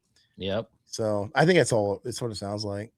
If people are hearing gunshots in their neighborhoods, Silhouette, Satan, dude, there's like been reports. I live in a good town, but like one of the towns that's like near me, like they have a little bit of ghetto, dude. There's like always talking about, I saw the helicopters in the sky in the next town over, because I could see them. There's always like local guy wandering the streets with a machete, like he's on fucking PCP or something, like just some Mexican guy. That's crazy, dude. I don't know. It's a big city. You just stay away from certain parts. It's just like any big city. I don't leave my house. Where Todd lives, dude, it's like I was afraid to even go to Westroads Mall, dude. The fucking thing was getting shot up all the fucking time. It felt like. Yeah, that was like what, 2011. We just had a shooting at a mall here in New Jersey not too long ago. It's like a couple weeks ago. Yeah, somebody got killed. It was a gang related fucking thing, but yeah, still, it's just like, what the fuck, dude? You know. Assembly cut of Scream 3 is 13 minutes longer than the theatrical cut. Oh, yeah. Wow. And Scream 4 has over 20 minutes of footage cut that can be seen in the fan cut. Wow. What I'm curious, what was like paramount in that 20 minutes of 4? Like, was there anything of like real note? Like, he does the fucking fake out. like they found Scott Foley dead or whatever. And this is what threw me off. So it makes sense. They're in a studio area. There's a lot of props. He could fake his death, the fake knife. Okay. But she touched his pulse. Yeah. She felt it. Is he like in an actual freezer? And is that supposed to like stop your pulse? Or she touched his pulse. He was in a coffin, I think. Oh, it's a coffin. So everything tracks except for she checked his pulse. And that just goes unexplained. That kind of adds to it. Like, man, maybe it really was tacked on. Maybe he was like actually supposed to be dead. I don't know. This chick's character is ridiculous as well, man. Like the fake Sidney. Yeah, fake Sidney. She replaced Tori Spelling. Terrible. Let's see. She slept with the director. Or she slept with the producer. That's what she says. Seems like she should be in like Scary Movie versus a Scream movie. That you know what? That's actually what's weird about this movie is everybody feels like they should be in Scary Movie. Yeah. Like the Jenny McCarthy's and the fake Dewey. They feel like you're kind of watching Scary Movie, and Scary Movie was going on at the same time. That's what made this one feel really weird, actually. I mean, that's just like absurd. That death face thing she just did, like, just ridiculous. So I just threw a poll out. How do people rank Scream 3?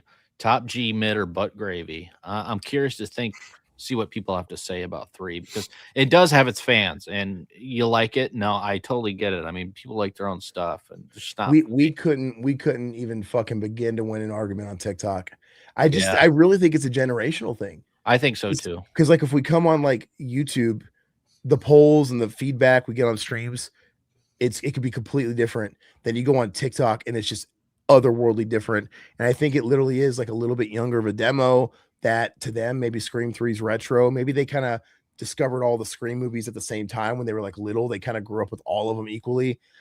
I don't know. It's got to be something. Like I was around and very much sentient as these movies were coming out. And when this movie came out, I fucking hated it. So it's probably just like time, place, circumstance I get. But yeah, TikTok, it's like everybody loves Rowan, dude. I mean, we're across the board. I mean, we're at, 20% top G, 33% mid, and 50% butt gravy. So, I mean, it's fluctuating. It's going crazy right now. So, I mean, it's all over the map, which is great. It's great. I mean, I love the fact that people are able to talk about this franchise, and every person has a different favorite, which is great. Fleece and Kevin Williamson has done the screenplay with Guy Busick for Scream 7, by the way, but the story is by James Vanderbilt and Guy Busick. Okay, so James Vanderbilt and Guy Busick, not to be confused with James Vanderbeek and Gary Busey. I keep thinking that. They did that. Didn't they write the scripts for 5 and 6? So maybe I'm wrong on that. I think that's the names I saw. But you're saying Kevin Williamson took their story and helped them craft the actual script. That's good. He needs to be a script doctor for Rob Zombie. That's what I think Rob Zombie needs to do. Like, whatever. Rob Zombie can. I'm not even saying he can't help develop the story, but for God's sakes, let somebody else pen the scripts, the dialogue, the flow, the pacing, and all that stuff. So yeah, and I mean, Rob Zombie as a cinematographer, I think he's great. It's some of these. He's not films, the cinematographer though, or director. I mean, not writer. Let's just say that. I mean, his creativity is great when it comes to a lot of these. Maybe he has the vision, the overall vision, but it's just not. He's trying to be like Orson Welles. He needs to fucking just work with other people and collaborate a little bit more. Yeah, absolutely. That's what I've always thought about that. Actors and writers. We get fucking lampooned on TikTok for that too, man. People love fucking Rob Zombie. They're like, they love 31, which 31 and 3 from Hell. I didn't know they had an audience for those 2 movies. It's crazy. These are movies that like you can't really defend, but somehow people do. But let's see. Whataburger chicken. Talk about Whataburger now. Hey, what's up, King Matthew? See you later, brother. He says he's gonna head out for the night. He's gotta head into work for a few hours. Take care, brother. We'll have a good night. We ever been to Buc-ee's? Are you guys talking? Where they're building a Buc-ee's here? Our first Buc-ee's. Obviously, it's huge in Texas, and it's like Mecca for like truck stops. I'm looking forward to it. They've been building ours for fucking years, and it's almost done finally. And it's not even in my town, but at least it's on my side of the city. So it's like I'll be going. Satan, they don't have Buc-ee's here where I'm up north from where I'm from, but have you heard of them? Yeah, oh yeah, I've heard of Buc-ee's and I heard how great they are. So the fucking hot food. I want to try like the fucking like sandwiches and shit like that. And dude, I saw a picture of the one they're building here. It's like 157 gas pumps. Like I don't know why you would need that many. And the fucking actual Buc-ee's, it looks as big as like a Kmart or more. It's fucking huge, man. And so I'm gonna see what it's all about. But I don't want to be. Everybody likes to go to Buc-ee's and take pictures and like it's a social media photo op. I'm not gonna do all that because they literally have like Bucky walking around in the fucking costume. It's like a thing, dude. No, I always go to the gas stations though and buy breakfast burritos, but I'd love to have a Buc-ee's because I'm sure they're a lot better there. Yeah, I can't wait. That's how sad my life is. I'm counting the days till Buc-ee's opens. I can't wait. No, hey, there's nothing wrong with that, brother. Only human. He was working on the Dawson's Creek pilot during production of Scream 2. When the script leaked, they had pulled him from working on the pilot to rewrite the ending to Scream 2. Oh, wow. Oh, there goes Doofus down the stairs. Yeah, that's funny. He evaded death too, dude. Got hit with a blunt end. That's actually pretty funny. I liked when he was roughing up Mikey Madsen in 5. I thought it was pretty funny how he just fucking flipped and bodied her. Yeah. I just thought it was like, dude, I just thought it was such a crying shame that he got killed because like you did this to yourself, dude. You had her. And how many of these movies have you guys done? And he just did like a million body shots in her. Like shoot her in the fucking head. Always. Do you think everybody's rooting for Gale to die and not Dewey? Do people hate Gale still, don't they? Or Gale was supposed to die in 6. So yes, that's right. You're right. They were literally doing the Force Awakens new trilogy thing. Yeah, you know, and they're self-aware. When you watch 5, they're talking about the requel, Force Awakens. Always they're literally doing that. And it's like you got to bring the legacy with the new. And and they even bring it up. And Dewey died. He was like the Han Solo. Yeah, that dies in the episode 9. And then Gale was supposed to be the Princess Leia.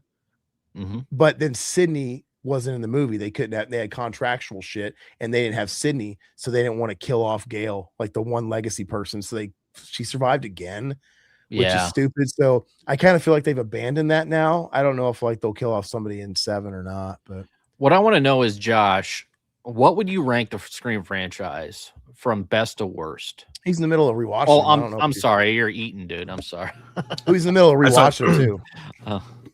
Yeah, well, that's the thing. I thought you might ask me, but I haven't seen 4. It's okay, yeah. I haven't seen 4 in so long. I would definitely put probably Ghostface Takes Manhattan last.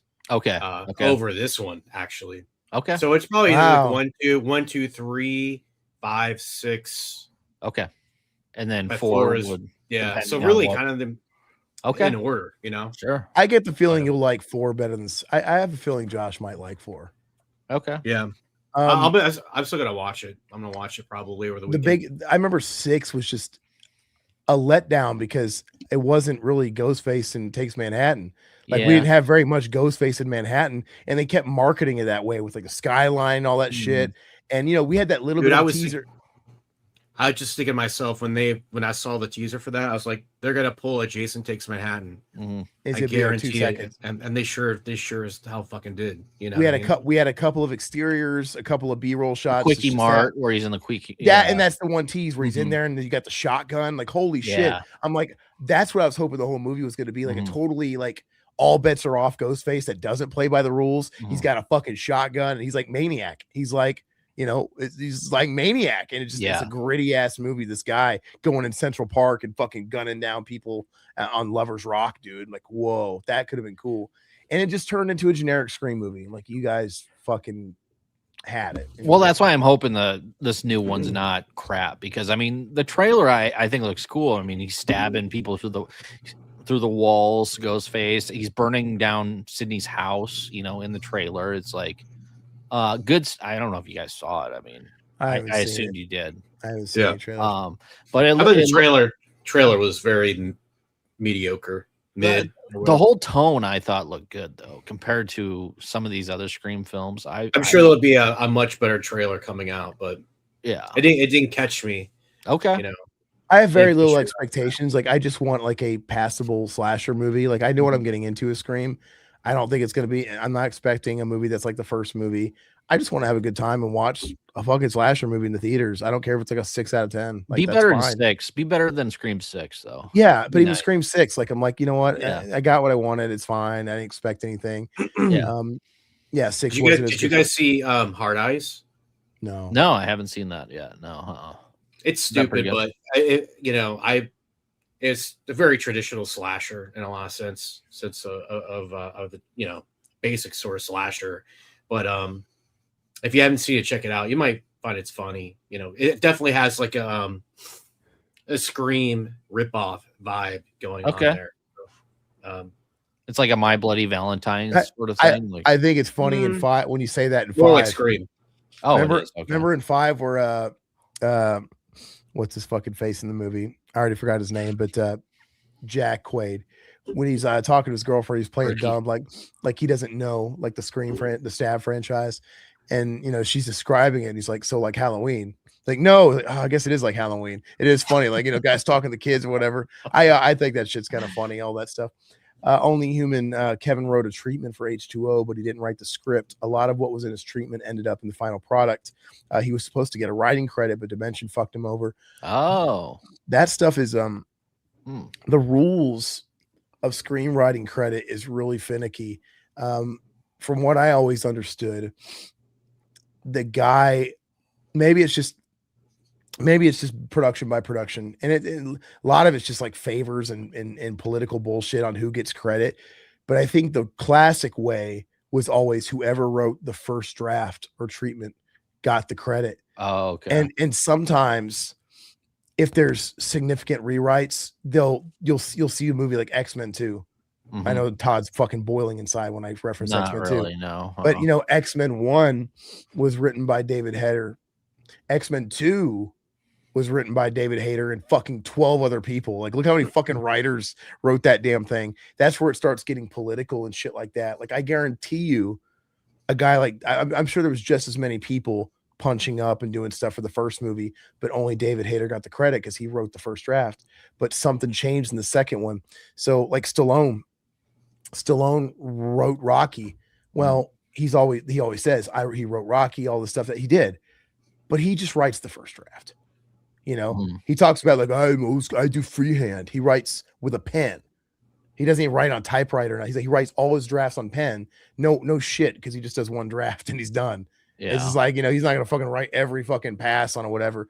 But I know Creed 2 when he got the sole writing credit for Creed 2. Mm-hmm. He wrote the first scratch draft that probably got changed quite a bit.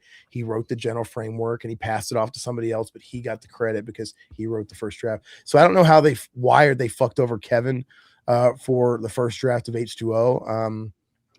I don't know why he would do that. But he seemed to be like a golden boy at the time. So I don't know why they would burn that bridge. I'm excited that A24 is taking over TCM. I guess if somebody's gotta. Yeah, no, we're kind of talking about that. I am kind of excited too, because I mean, the television show would be pretty tolerable if A24 is behind it, and the actual films. I mean, I don't know what they would do with the films. I mean, it's got to be better than Blumhouse though, because I'm not a Blumhouse guy, and I know Blumhouse has Black Phone and all these other films, but a lot of these films just don't do it for me. So. If anybody is getting it, it's like it's either gonna be shitty or good. Like there's no in between for me with the A24 and TCM. Yeah, if anybody's got to get it, why not? I mean, Jason Blum is out to get all those IPs. Mm-hmm. I think he's been pretty vocal about it. He obviously got Halloween. He wants Freddy so bad he could fucking taste it. He's talked about it.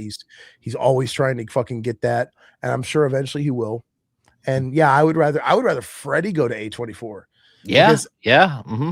I've always said, and Josh, maybe you disagree, but I feel like they should reboot it one more time with Robert Englund and just sort of retcon, like retell the story, a quasi reboot, but have him portrayed as a older PDF file. And have him be an older man, because he talks about, I'm old, I can't get in the makeup anymore, and I can't be physical. Rewrite a new story as an old guy, because that's just as scary. I mean, a fucking like PDF file janitor type that was like a 60-year-old man. There's more of those out there than there are the young guys. Yeah. So it's like, and just have them like adapt to that. And you can either write this new scary movie to where he doesn't have to move a lot. It could like make it grounded, make it dark, get rid of the cheese factor. And or get stunt doubles to put somebody else in the fucking makeup and have them do the fucking the shit you can't do or whatever. No one's gonna care. I think they could pull them out for one last movie. I would like to see I would like to see Freddy come out one more time and have it be successful and good. Yeah. And they need to redo his makeup to make it look menacing, because the last time we saw him in Freddy vs. Jason, he was getting a little older. And he's getting that old man fat a little bit. It looks really bad when they put this like rubber fucking latex thing around his face. And it's like, you see the rolls in the latex. Like, you guys are more talented than this. They could do it. They can make him really fucking gruesome, play into the way he looks now. I would eat it up. Give him a swan song. I mean, he needs it. And you know what? Dare I say, go back. Make it more like Nightmare 1, where he says like all of fucking 3 words. Yes. Like, he doesn't have to talk very much. He thinks he's got to be this guy with the fucking sunglasses and playing the fucking power glove. No, I actually don't want that. I think it'd be pretty fucking cool if he comes in there. Like, you look at the Terminator, dude. People, I saw somebody post in that Terminator group we're in, like, here's the Terminator Arnold Schwarzenegger script, and it was 6 like lines, like 1 or 2 words. He says nothing in the whole movie. Yeah. That's great. Like, just have Freddy do it. What does Freddy say in Nightmare on Elm Street? Does he say like this is God? Oh, he says whatever he says Nancy in the phone. To Freddy. Come to Freddy. Let's suck face. Let's suck face. And I'll kill you slow. Yeah. Like, maybe there's something I'm forgetting, but it's not much more. So bring him back. That they would have a better shot making their money back than starting over with someone else. I mean, 100%. I never saw The Following. Did you guys ever see that? Let's see. The TV show The Following with Kevin Bacon was supposedly a Scream idea, but without the mask, by Williamson, if I remember correctly. And Only Human follows that up by saying it's basically loose off Kevin's original plans for Scream 3. Love the show. Wish it had gotten a season 4. I don't know anything about it. It was actually popular the first season, I believe. I never saw it. I need to go back and watch it, because I do like Kevin Bacon. That sounds very interesting to me. So yeah, I will have to go back and watch that. Hey, what's up, Robert? Glad you made it back. Hey, what movie did you watch? Yeah, let us know, brother. Satan was asking too. Everybody wants to know. Felicia says, I'm apprehensive about Scary Movie because the Wayans are not at all involved. Well, I thought they were, weren't they're they? They're in it. But now I don't know if Keenan Ivory Wayans is directing. I don't think Keenan's coming back. But are they actually writing it or just a part of it? I'm going to look. Which Scary Movie is this? Scary Movie 6. Yeah, 6. Okay, so let's see. IMDb. Shorty's back, Ray's back, Cindy's They're all back. Brenda's back. No, it's the right. They have a different director, but the writers are Keenan Ivory Wayans, Marlon Wayans. All the original cast is back. Oh my god, dude. Yeah, Sean, Marlon, and Keenan wrote it. Okay. They have a new guy directing it, but big deal. They got all the writers on board and all the characters. Shorty, like you said. No, they're of course they're going to. Chris Elliott's back, dude. They're shooing in Damon Wayans Jr. in this. Chris Elliott's back. His long legs, dude. Everybody's back. Anna Faris is back. Look, the fucking David Cross is back, dude. They're all back. So I don't know what you're talking about. I think you're misinformed. With man, this cast is top G right here. With the exception of Keenan Ivory Wayans actually directing it, it's all pretty faithful. Will Poulter's playing Pennywise, dude. Oh, he was supposed to play the original Pennywise. And they cast what's his face? Looks like Pennywise, dude. Yeah, he was supposed to be the OG Pennywise. So that's funny how they got him in Scary Movie. Like the consolation prize, dude. That's funny. Sherry O'Tear's playing Gale, dude. Gale Storm, Gale whatever. Hailstorm, dude. Gale Hailstorm instead of Gale Weathers. Yeah, no shit. I got yeah. it. I'm just yeah. Yeah, we all fucking graduated the first. I know. Come on. Let's see. The original opening of Scream 4 featured Sidney and a friend getting attacked at her house after her book launch party. Mm-hmm. Oh, wait. Sorry. We're already missing it. Roman's already shown to be the killer, and we got 16 minutes left. How? She's trying to kill him with a candlestick, right? Yeah. But I They're really, brother and sister. I hate this exposition dump, dude. I really hate it. It seems like it goes on a long time.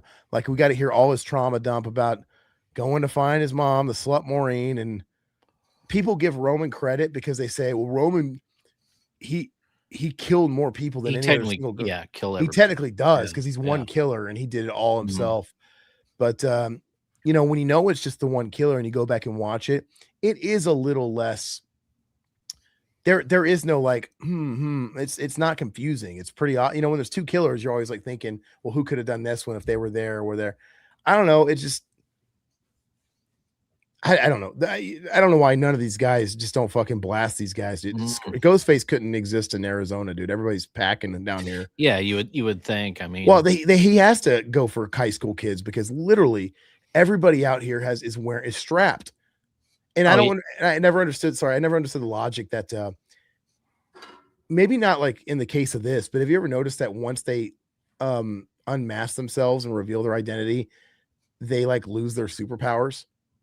Everybody's so scared of Ghostface, and they always know it's some fucking. They've even acknowledged it's even in 5. They're like, it's the rules. It's one of the friends, and so it's like, why are you guys running like pussies away, from this 16-year-old? Like, it's one of these kids. Just fucking stand up to him because they got a mask. You're scared, and they're running at you with a knife. Like, just how is Sidney not carrying after Scream 1? Like, I mean, concealed carry.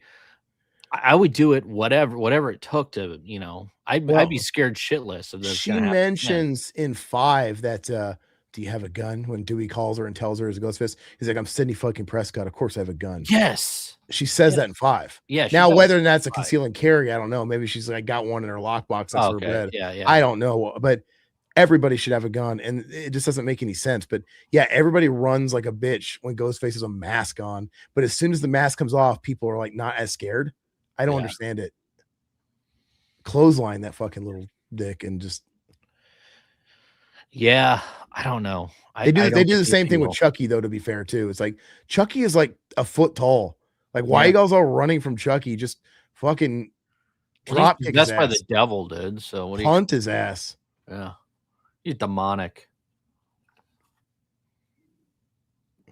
And I like how Ghostface is never above guns once the mask is off. Mm-hmm. You ever notice that? It's like it's strictly a knife. Even though a gun can make easy work of all their shit they're doing, but once the mask is off, they just get real happy with the guns.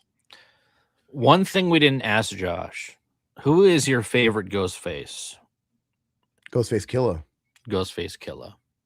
I gotta go with the original 2, man. Yes. Billy's number 1 over Stu. Nobody's Billy. Nobody's surpassed in my opinion so far. Yeah, that's what we were kind of talking about as well. And their first movie is still my favorite movie. It's great. It's a 10. It's the best. It's the best one. It's the most important horror film of the 90s. Amazing. Mm-hmm. Yeah. And that's why I hate Roman so much, because it taints how cool Billy was. Like, you can't tell me this guy came in here and fucking found Billy and fucking coerced him. And like, no, like, Billy was the mastermind. Stu was the fucking patsy fucking guy. That he was the Harry to the Marv Home Alone. It's like the idea man versus the grunt that, was probably going to take the fall if he had to. And nothing tops just how crazy they were. Cause you can tell, like, in the first movie where they're planning the whole thing.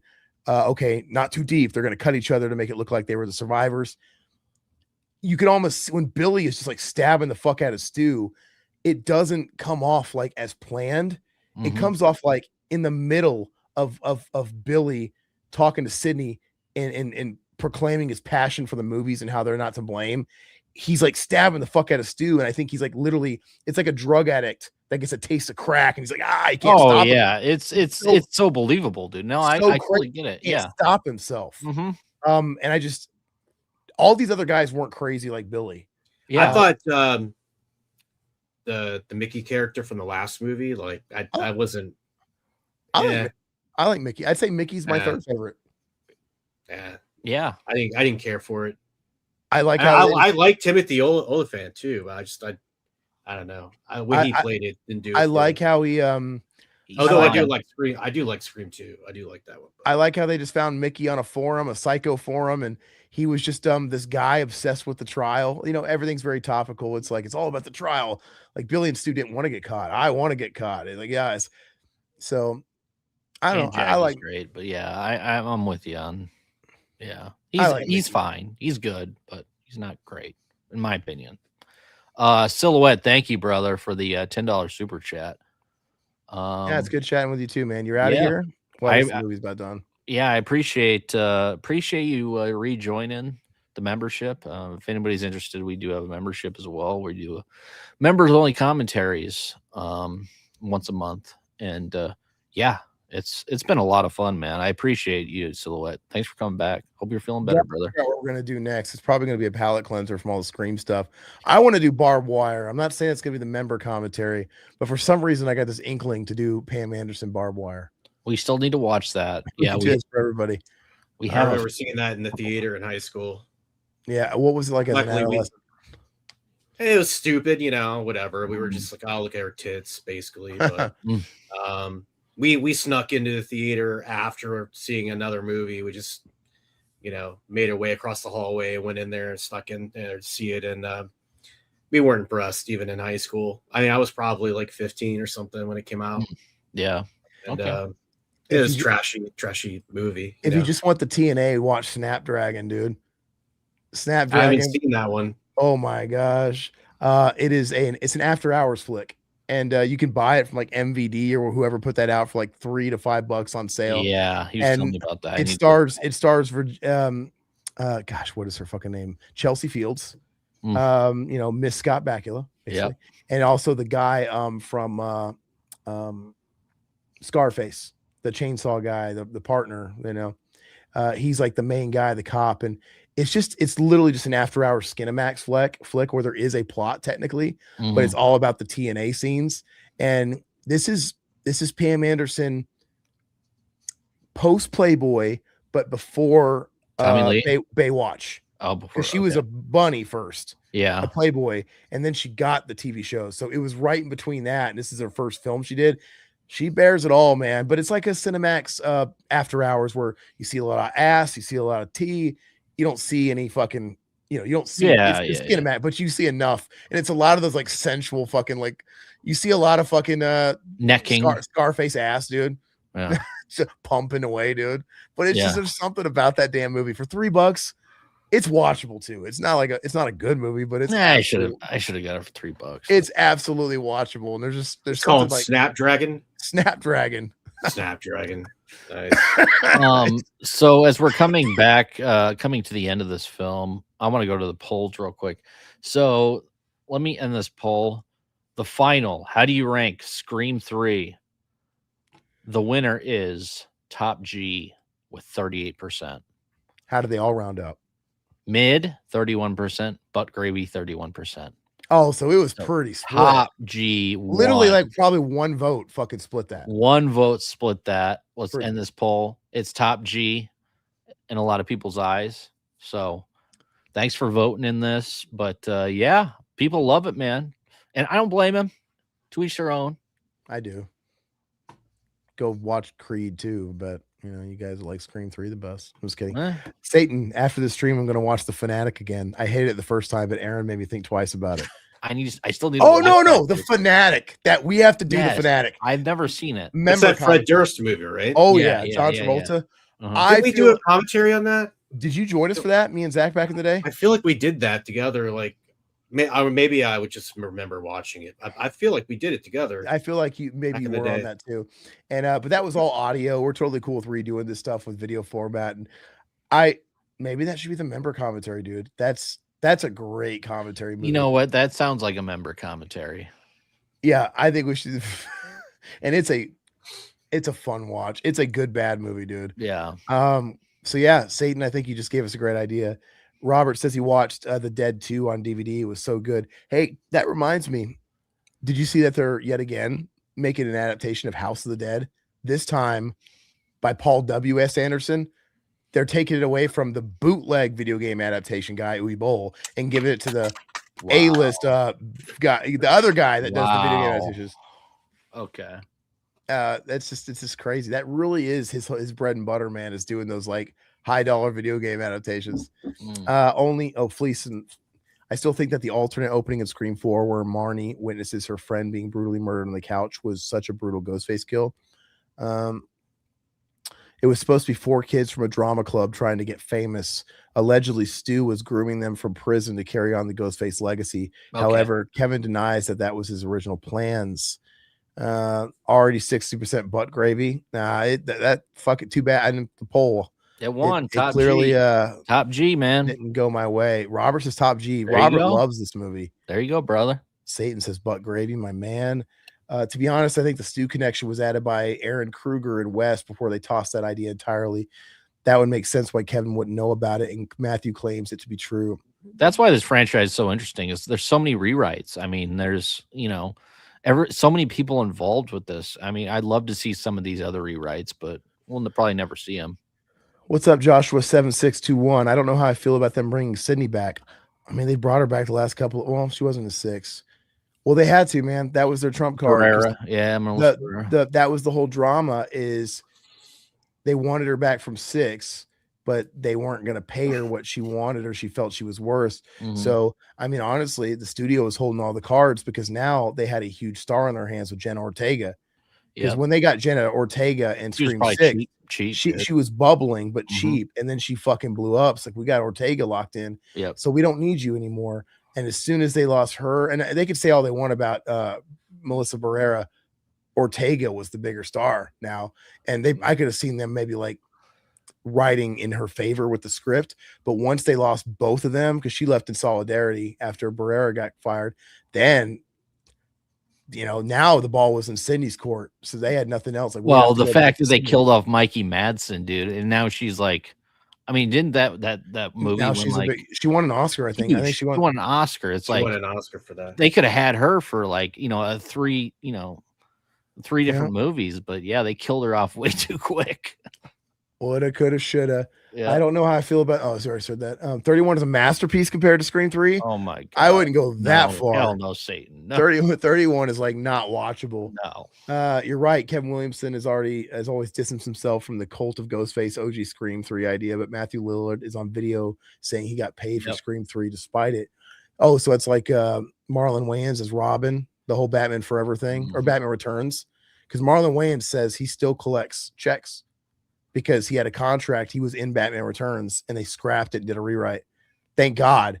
But I guess there's pictures out there in this costume and the whole deal. Well, that would be nice to be. I don't know if the world was ready for a Black Robin in 1992 or whatever, but they had Billy D. They had Black Harvey Dent. Yeah. And they never really, because I think in that script with Marlon Wayans because Billy D was originally supposed to come back in the third Batman. Like that was the plan all along with Tim Burton in the fold, right? And all that shit went to hell, and then they got Joel Schumacher. And I could have seen Billy D that would have done good for Billy D's career at that point. Because Billy D wasn't doing a whole lot in the 90s. No, he really wasn't. No. And he's got so much charisma, dude. I think Billy D's great. So it's kind of too bad. I think that would have changed his story a little bit. I saw Billy D at a convention one time. Me too. Yeah. Was it Tumbleweeds? No, like back in like 2012, 11. Oh, I saw him at a convention like in 2012, 2011, something like that. And I didn't go to his like table, but I watched his panel. I went to his panel and he was chatting or whatever. I think the guy's a smooth talker, dude. Like I wouldn't want to be a fucking like post-menopausal fucking old woman around him, dude. No, he seems like a pretty genuine dude. Courtney Cox is an executive producer since Scream 5, so she has it locked in that she will decide if her character dies. Okay. This is all she has now. I didn't know she was an executive producer. It's Stu's house that Ghostface burns down in the trailer for 7. Oh, okay. Wow. Okay. Thanks, King. Appreciate it, brother. Okay. Maybe it is Stu then. Oh. Is that with speculation? I don't know. I think it'd be funny if they go visit Stu in prison and he's found Christ. He's like reformed himself. He's that guy. He's like, oh no, I want to help. Like, I've changed my ways. And they could either like juke us and trick us, if they want with that. But I think that'd be really funny. Yeah. Without Sidney, Scream just doesn't feel right to me. How many other like franchises do they have the same final girl for most of the movies though? It's kind of weird. Like they didn't even do that for Halloween. No, they didn't do it for Nightmare on Elm Street. Friday they certainly 13th, hell no. Definitely didn't do it for Friday the 13th. I have it on good. Wait, okay. Just don't give me any spoilers. Only Human. I have it on good authority that Scream 7 will deliver something fresh for this franchise. I know what the motive is, and it's not a recycled idea from previous movies. Scream 4 coded. Okay. Maybe were you the one that put the spoiler in the chat a couple days ago? Whatever it was, I didn't see it, so thank you. Don't don't put it. Don't put it. That's enough on it because it's coming out. Let's just we'll see it all here in a couple of weeks.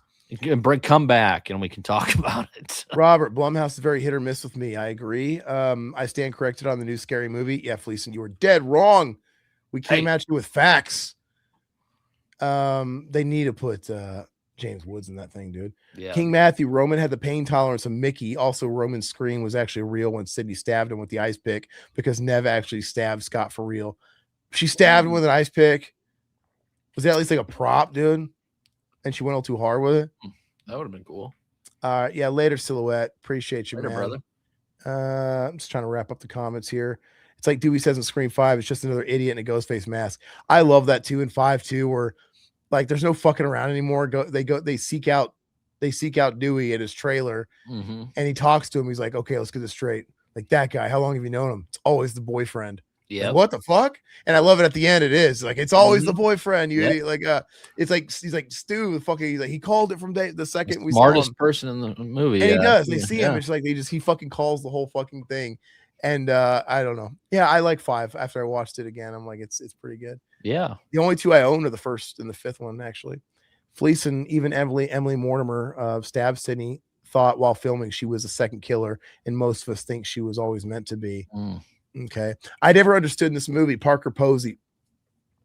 She makes a whole thing about following the real Gale Weathers because she says he's killing people in order of the script. He's like, and I'm next. So I figure if I follow the real Gale around, he'll see you and forget about me. Yeah. And it's pretty funny. And she's deadly scared because she says, like, yeah, I'm next. But then, like, when Rowan or whoever's going to kill her at the end, she's like, you can't kill, I'm the killer. I'm this killer, and stab. She like tells him, you can't kill me. I'm the killer. I'm like, I thought you weren't the killer. It's so fucking confusing. Yeah. This whole movie's kind of like Swiss cheese mess. And now that I know that there's like all this kind of like not reshoots, but changes in the script. The script changes, yeah. Part of me wonders if there are some like fucking inaccuracies in some of the scenes that were not fixed. Oh, like I said, I mean, they change their script daily, so the actors didn't even know what the fuck they're doing. Okay, so Only Human keeps going with this. When I say Scream 4 coded, I mean it's original, but it does connect to Scream 4 in an interesting way. I don't want to hear any more. Yes. Because, like, if you're telling me fucking her fucking cousin comes back, I'm gonna be very upset. Anthony Edwards survived, dude. I heard Grace Randolph recently said, why hasn't Sydney Sweeney done a remake of Barbed Wire, especially now she's launched the lingerie brand? Because nobody fucking liked Barbed Wire because it was a bomb. Dude. Yeah, it was the biggest why would you remake Barbed Wire? It literally makes no sense. Which I still want to see her new movie. Joey DiCristina, Patrick Dempsey is a cool actor. McDreamy. Question: Patrick Rudy Dempsey from Meatballs 3. Oh yeah, Patrick's name in this is Mark. So they set up. I know Mark, her husband, is Joel McHale, and it's a little confusing because this movie left off with like almost a love thing happening with them because he was kind of hitting on her, and then it ends with, oh, we're gonna watch a movie, like they're hanging out together, like it's a date. Okay, so when we see Sidney again, in 5, she's like, they're talking on the phone. She has no desire to come back to Woodsboro until the end. Everybody keeps asking her, oh, how's Mark and the kids? Like, oh, I think I'll keep them. It leads us to believe that, oh, she ended up marrying Mark, which kind of makes sense. It's like, okay. But I wonder if that was the actual intention and they just couldn't cast. Something happened with Patrick Dempsey because now Mark in the new movie is a totally different actor and his name just happens to be Mark and it's Joel McHale. So I wonder if they had to do a switcheroo, Yeah, I'm not sure about that. But there was a point where Patrick Dempsey was confirmed to be in Scream 7. He was somebody, he was in the credits. And then somebody asked him about it because he got removed, and he kind of danced around it saying like, yeah, it didn't work out or whatever. So I'm like, I wonder if they really fucking had to juke it, and he was originally supposed to be the husband. Anyway.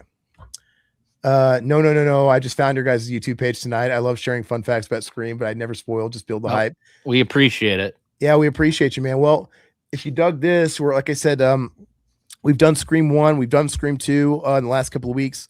We did tier lists ranking every character from 1 through 3, and then we also did last time ranking characters 4 through 6. Yep. I blacked out in that episode. It's very interesting. Crazy, and then man. Next Wednesday, we're going to be ranking every Scream kill from the entire franchise, obviously sans 7. And then next Friday, we're going to be doing Scream 4. And then the plan is we'll do 5 and 6. The week Scream comes out 7, we're going to try and do 5 and 6. We probably won't, I'm down with that to just skip a tier do do 5 and 6. Yeah. And then we will have a review and talk Scream 7 that weekend. So so go check out all that stuff, man. We hope to see you over the next couple of weeks. I still think seeing Nick Cage as Superman is one of the maddest ideas, and those picks that could have been are still mad. It was a wild idea. It kind of sucks that Patrick Dempsey isn't returning in Scream 7, but it's his fault. He wanted to be paid more than Nev to return for Scream 7, so that's why he isn't returning. I think it was a payment issue. I 100% think there's okay, she's married to a different Mark. It's a little confusing in the Scream lore though, but whatever. Mark from Scream 3 was supposed to be Sidney's husband, but scheduling issues caused the character to be rewritten. Okay. Yeah. Hell yeah, guys. Well, thank you so much, Josh. It was a blast hanging out with you, man. Yeah. Thanks for having me on. Watch more stuff with us sometime, man. I don't know what your schedule's like, but you're always welcome. Josh is going to go out to Living Dead Weekend. We're all going to be at Living Dead Weekend. I don't know if anybody out there is going to be going to that. It's most likely going to be the last one they do, at least at the mall in Monroeville. And anybody that's a Romero fan and you haven't been, this is the year to go. They still have tickets, right? Basic tickets. Yeah. They're not going to run out of those. No. By all means, if anybody's out there and you happen to see us running around with some cameras and shit like that, feel free to say hi. We might even want to interview you because I want to talk to a lot of fans. Yes. I want to get a lot of footage. Josh, I'm probably going to interview you. Probably going to have you sit down and talk to us a little bit, if you don't mind. From his bedroom. Yeah. He can sit there drinking a martini in his bed, dude. Oh, it'd be at the fucking Spring Hill Suites hot tub, dude. Whatever fucking shitty hotel we're staying at, dude. You're like Dumb and Dumber, dude. I'll have Todd. No, I'll be behind the camera. Todd, you'll be Dumb and Dumber next to him, and you can be asking him questions, dude. I heard she sent you a John Deere letter. But anyway, guys, thank you guys for joining, and thank you so much for subscribing. We appreciate that. Fuck, 1 second. You were doing so good. Go subscribe to Josh's R-rated show too. I almost made it. Yeah, his own channel. Josh James R-rated horror channel. Check it out. What's the spiel again? Follow us, subscribe, check out all the other content. Been around since 2011. There's tons of commentaries, tons of podcasts, interviews, something for everybody, even the kids. Why not? Maybe not the Zach era. And if you want to support us extra, we do have a Patreon. We have a YouTube membership. Same thing. Just pick your ecosystem. A couple bucks a month gets you access to our members only commentary. We do those monthly, as well as exclusive other content. A lot of times we do extended streams. And if it makes sense, sometimes we have to hack off the first couple of hours if it's totally random and not really the meat of it. And some of that stuff kind of goes in the archive for members only. Yeah. But that's it. Thank you so much. Catch you later. I'll see you Wednesday. See ya. Big thanks to the Revival House family. Your loyalty fuels our obsession with horror and lets us uncover the darkest, most twisted gems just for you. If you're not a member yet, consider joining the cult today. You'll get early access to videos, exclusive content, and behind-the-scenes scares you won't find anywhere else. Until next time, this is Revival House, your home for horror. And remember, we'll leave the house lights off for you.